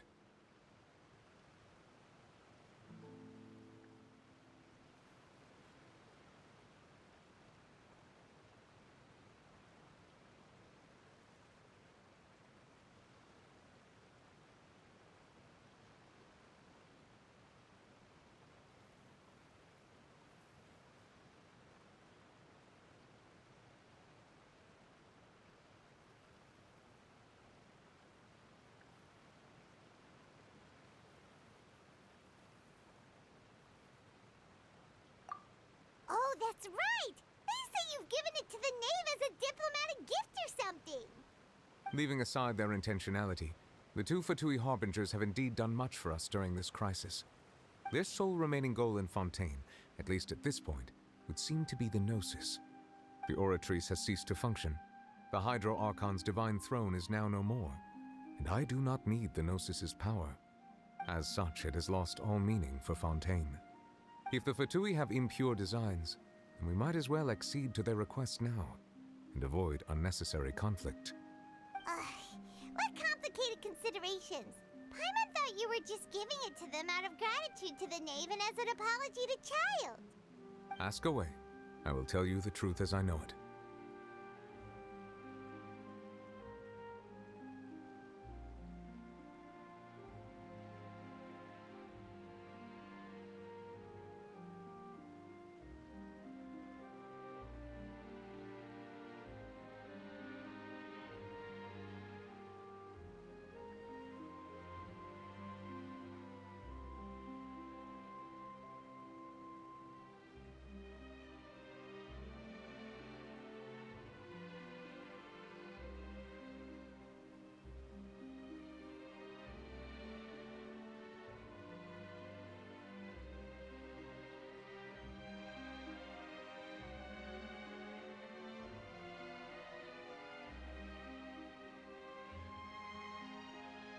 You will soon be heading to Natlan, I presume?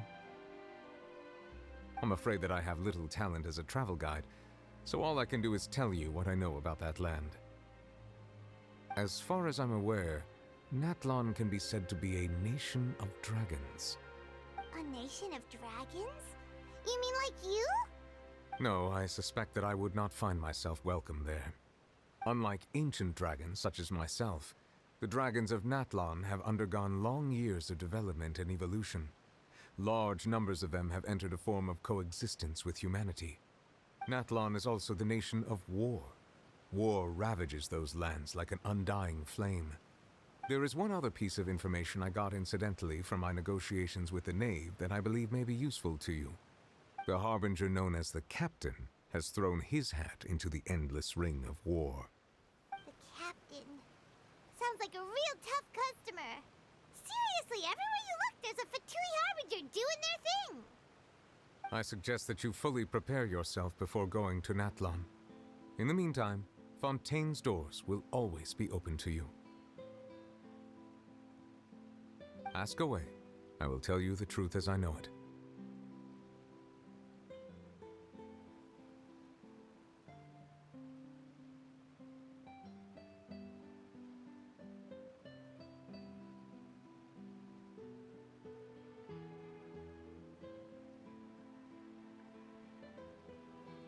You will soon be heading to Natlan, I presume. I'm afraid that I have little talent as a travel guide, so all I can do is tell you what I know about that land. As far as I'm aware, Natlan can be said to be a nation of dragons. A nation of dragons? You mean like you? No, I suspect that I would not find myself welcome there. Unlike ancient dragons such as myself, the dragons of Natlan have undergone long years of development and evolution. Large numbers of them have entered a form of coexistence with humanity. Natlan is also the nation of war. War ravages those lands like an undying flame. There is one other piece of information I got incidentally from my negotiations with the Knave that I believe may be useful to you. The Harbinger known as the Captain has thrown his hat into the endless ring of war. The captain. Sounds like a real tough customer.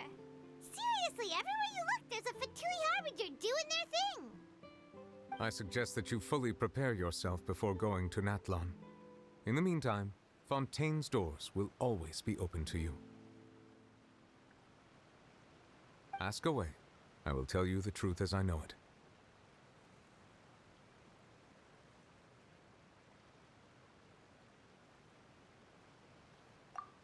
Hang on a sec. Paimon's still got a question about the Gnosis. When we spoke to Linny earlier, he mentioned that your attitude towards giving away the Gnosis had clearly changed. We guessed that there might be some reason for it that only you were aware of. No wonder the House of the Hearth is the Fatui's intelligence division. They are certainly sharp. So regarding this specific issue, I was just getting ready to share something with you. What is it? In truth, I exchanged some further words with that lady named Skirk after sending you two back to the surface. It went something like this.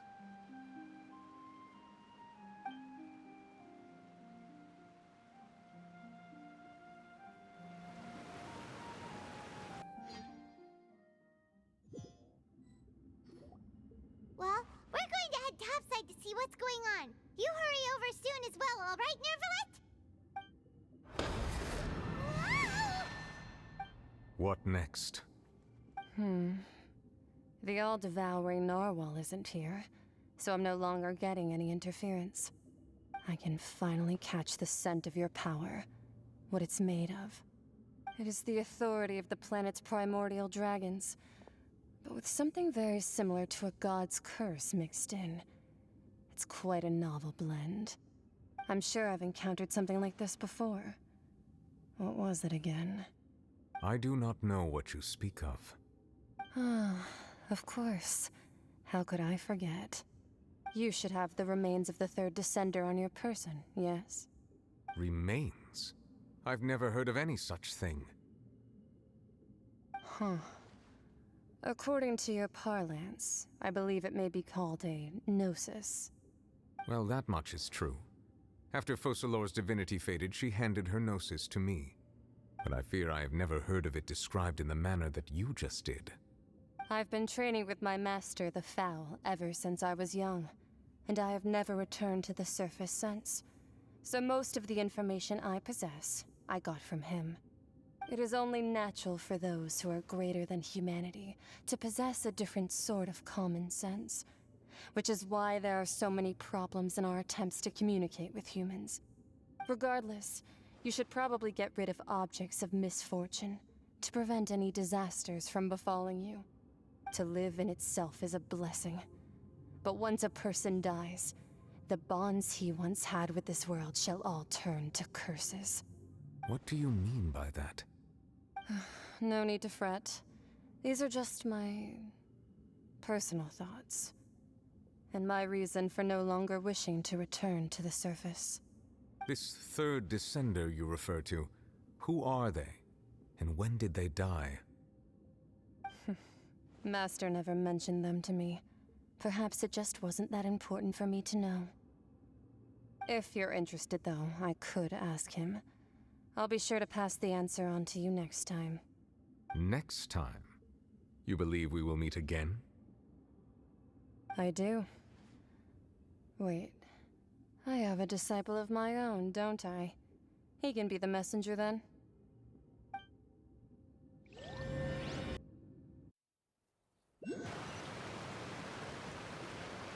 That's what she told me.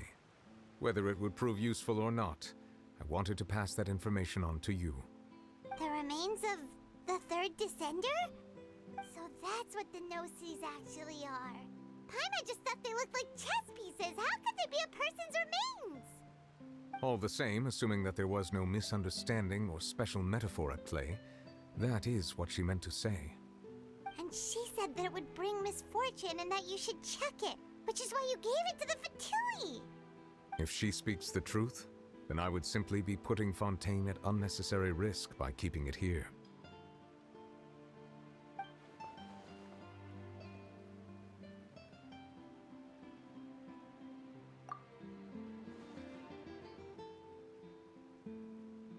I had guessed that you might already be familiar with this concept, but I did not expect you to be one of them. That means that the Gnosis, which are exceedingly element-compatible and can even enhance elemental abilities, do indeed come from the third descender. I wonder, does your body also possess similar properties? Like being able to use elemental powers without a vision. That does sort of count as special compatibility, right? No, let's not think about this stuff right now. It just feels creepy. Comparing the Traveler to the dead third descender and all.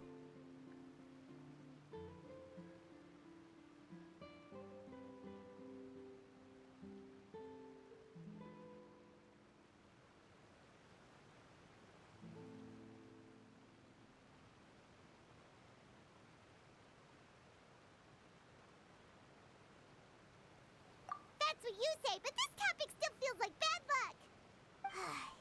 Once Child recovers, let's get some more answers out of him. Or go look for his master and get the answers that way. I too believe it unwise to make too many blind guesses when information is lacking. The same is true of being at court. All right. Whatever the case, it seems like the crisis here in Fontaine's over for now. Yes. All of Focalor's efforts were for this moment as well. But she sacrificed herself in the end as a god, and she suffered through all those years as a human. Was that really what she wanted? I suppose that would be the mystery of a god's will.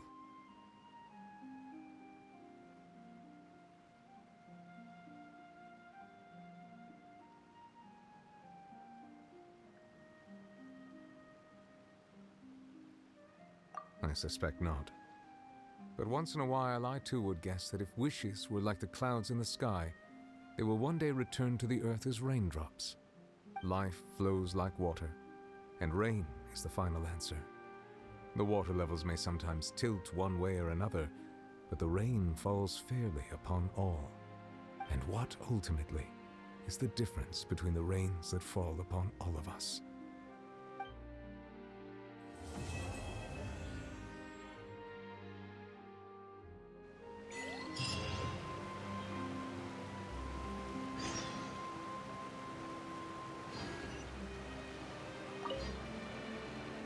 It seems from your expressions that you still have more things you wish to ask. Ask away. I will tell you the truth as I know. I suggest that you fully prepare.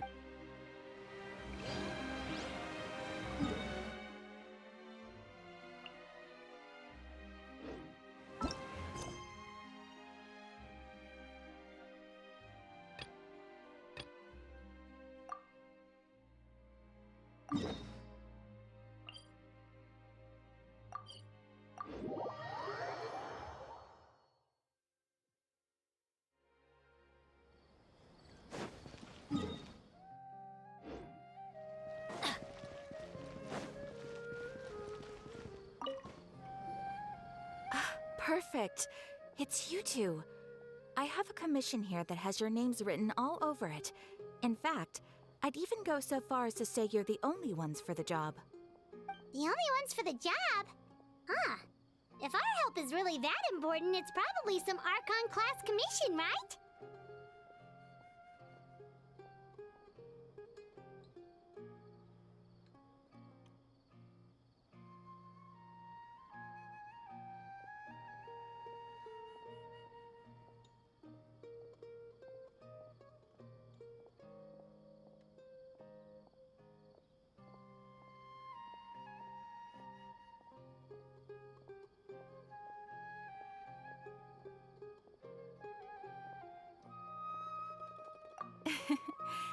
The Adventurers Guild doesn't employ that kind of classification system.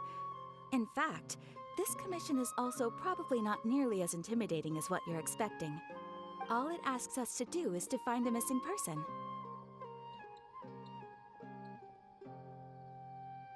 Huh? Then why did you say we were the only ones for the job?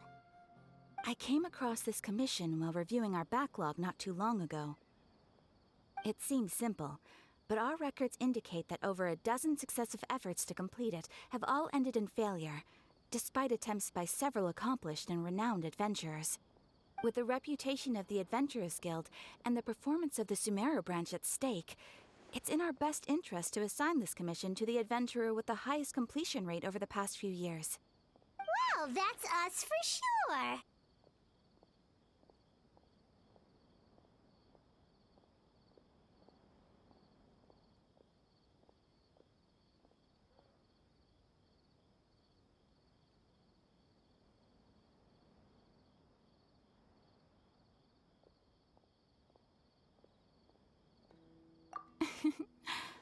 All I'm asking is for you to give it your best shot.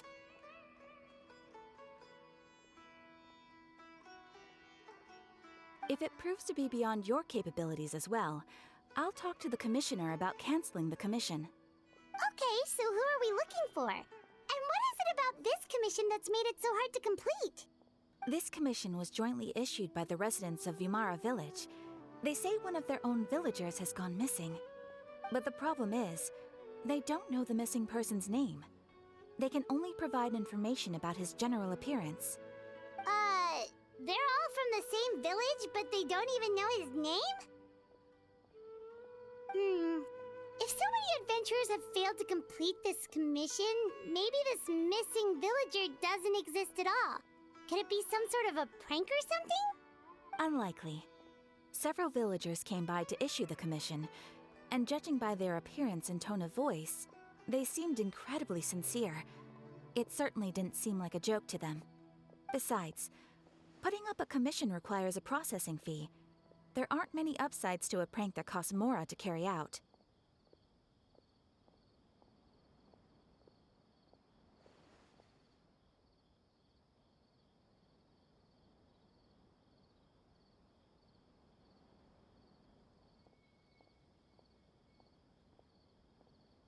In any case, it would probably be best to go to Vimara Village and ask around first.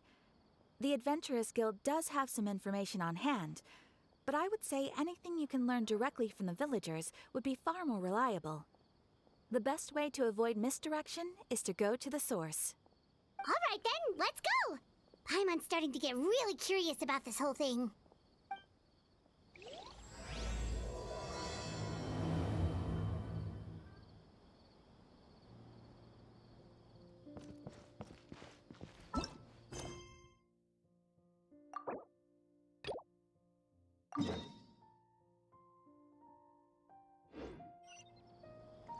Ad Astra Abyssosk. Welcome to the Adventurers Guild.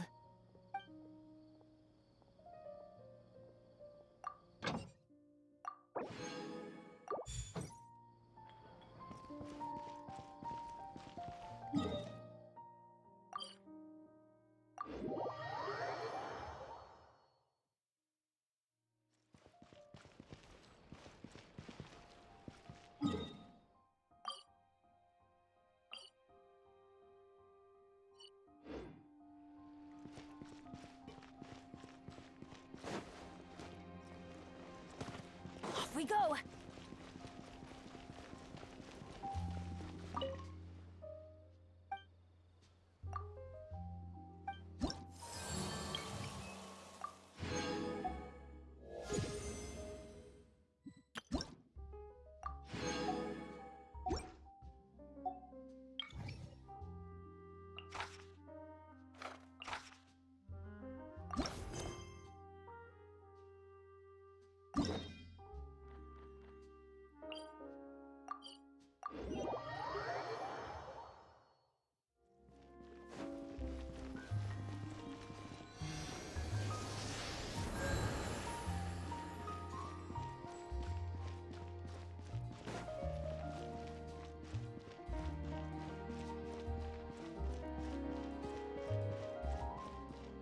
Adventure time!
Off we go!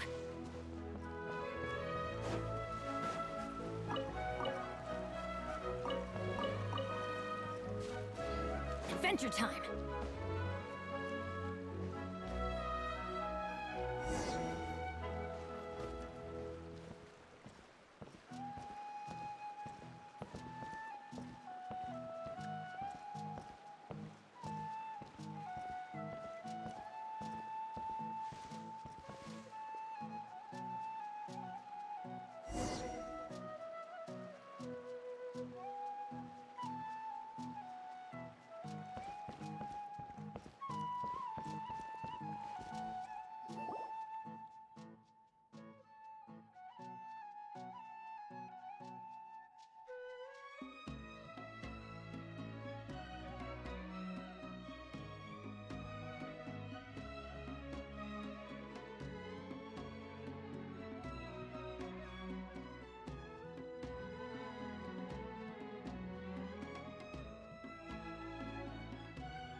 Let's go find some treasure.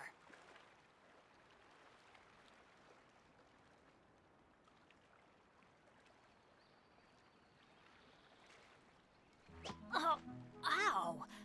Where did that come from?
Benny's adventure team, assemble!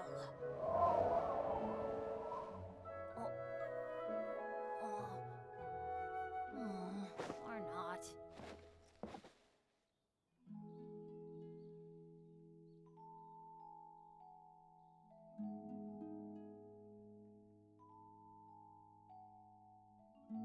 No one's joined me on an adventure in ages.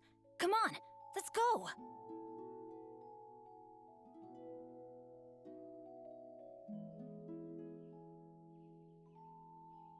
Oh, ow! Where did that come from?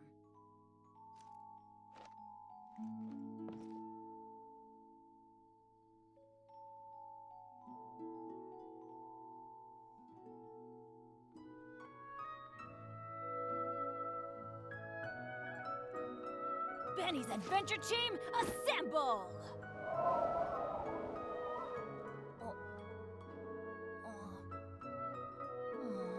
Or not.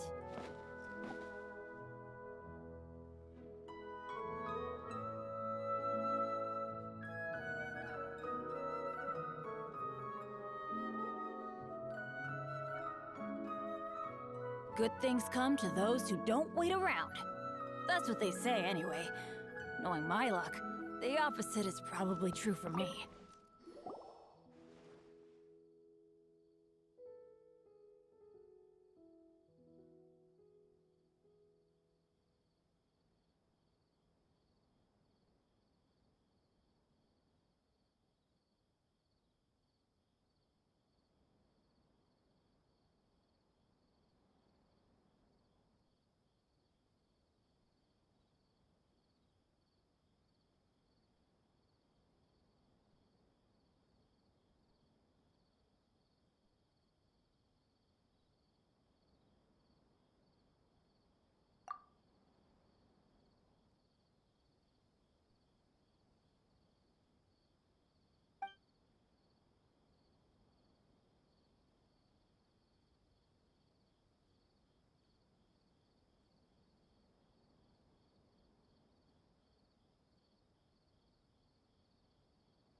Benny's adventure team, assemble!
to Vamara Village!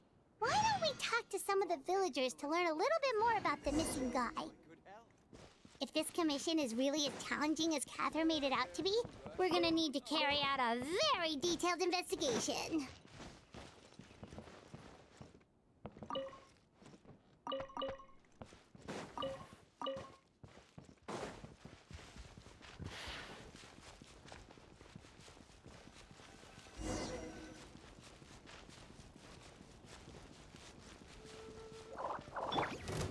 Odds revealed! Teamwork is dreamwork! Shouldn't let your guard down.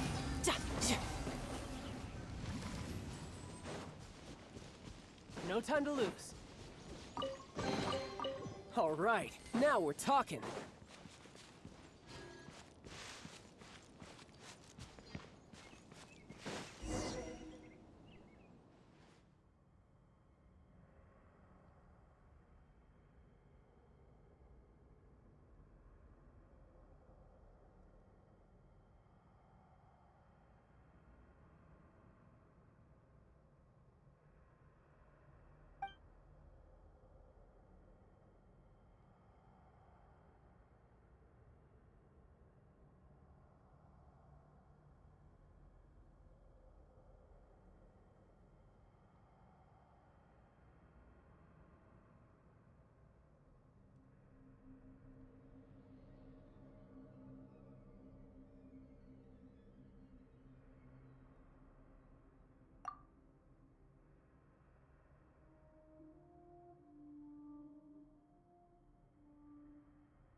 By royal decree,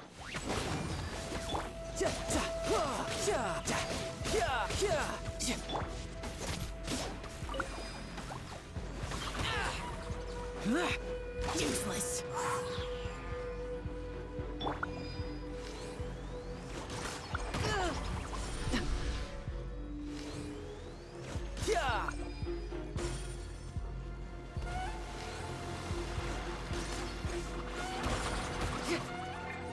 Let's light it up! Everybody stand back!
This place is pretty dead. By which I mean, there's nothing to kill.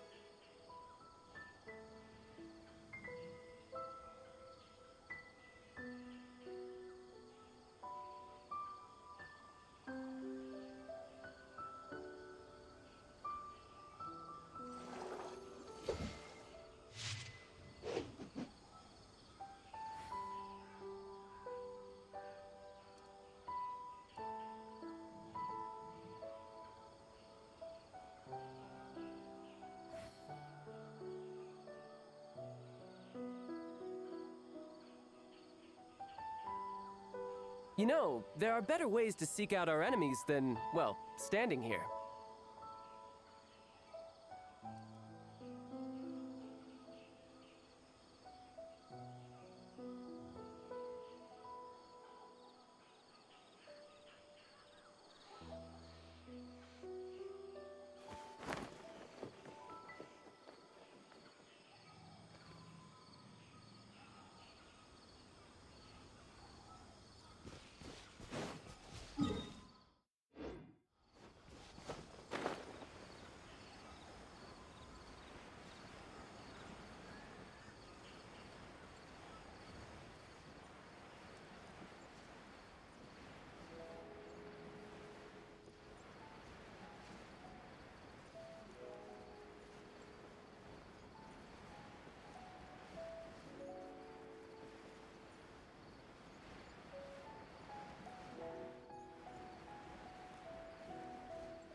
Hello there.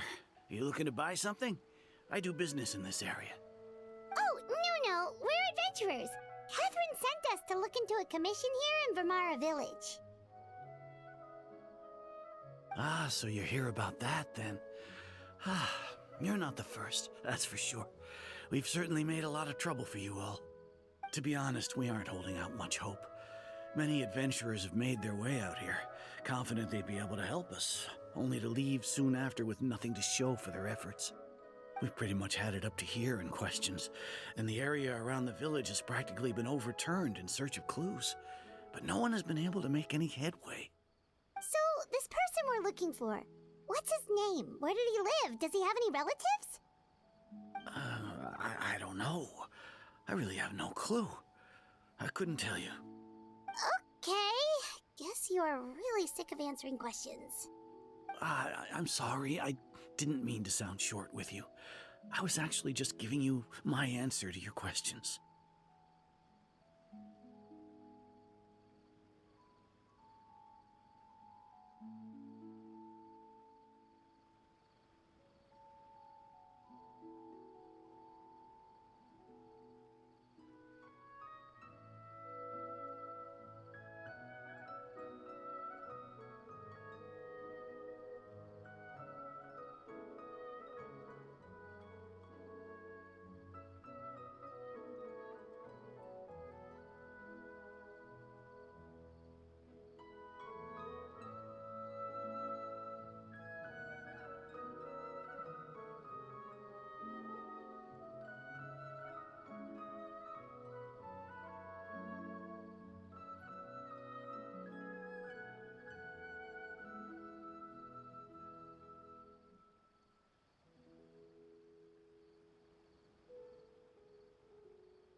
I know it may seem like we don't have anything to offer by way of information, but I promise you, we all have a very strong impression of him. When you live in the same village as someone, you develop a lot of memories together, you know? We just don't know the specifics. Maybe we did at one point, but that information is long gone by now.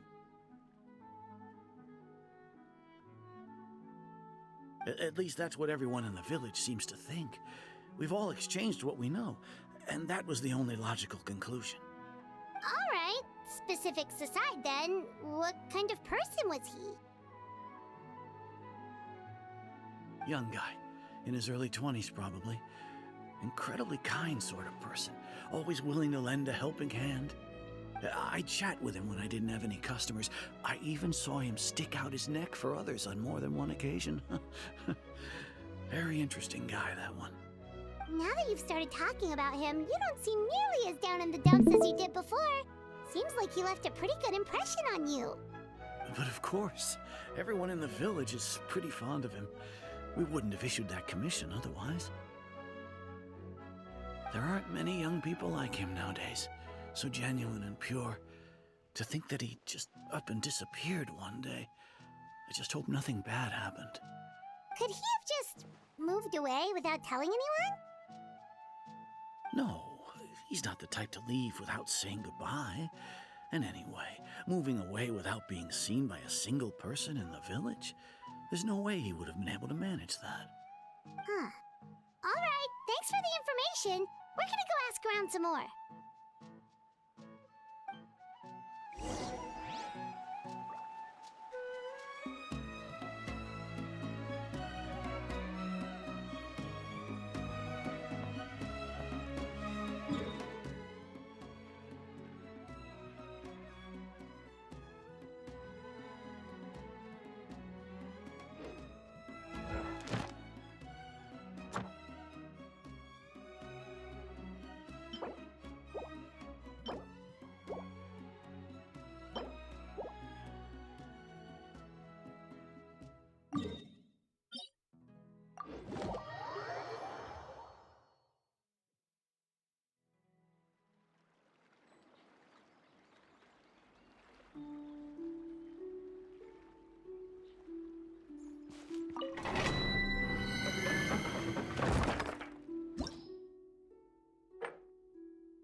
This place is pretty dead. By which I mean, there's nothing to kill.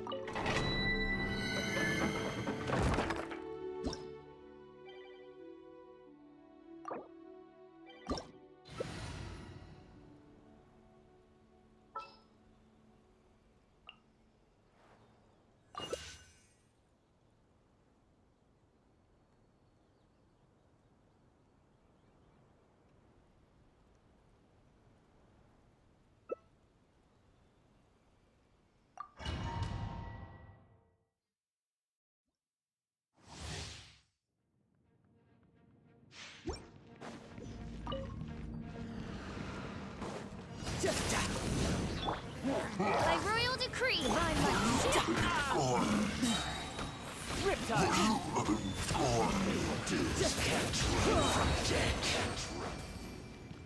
No time to lose.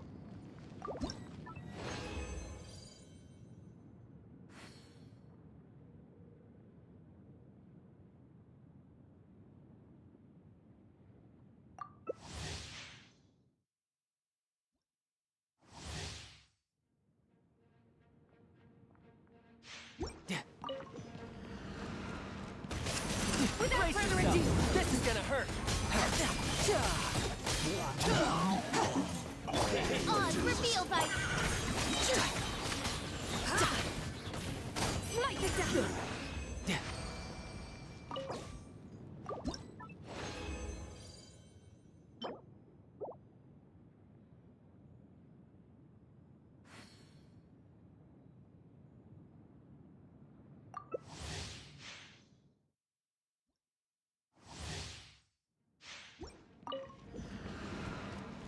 You can run, but you can't hide. By royal decree.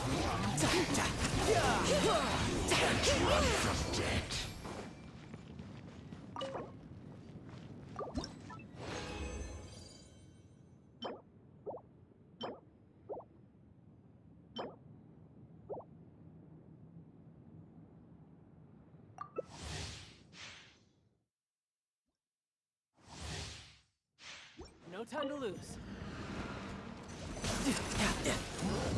Shouldn't let your guard down. Oz, reveal thyself. Run from death. Can't run from death.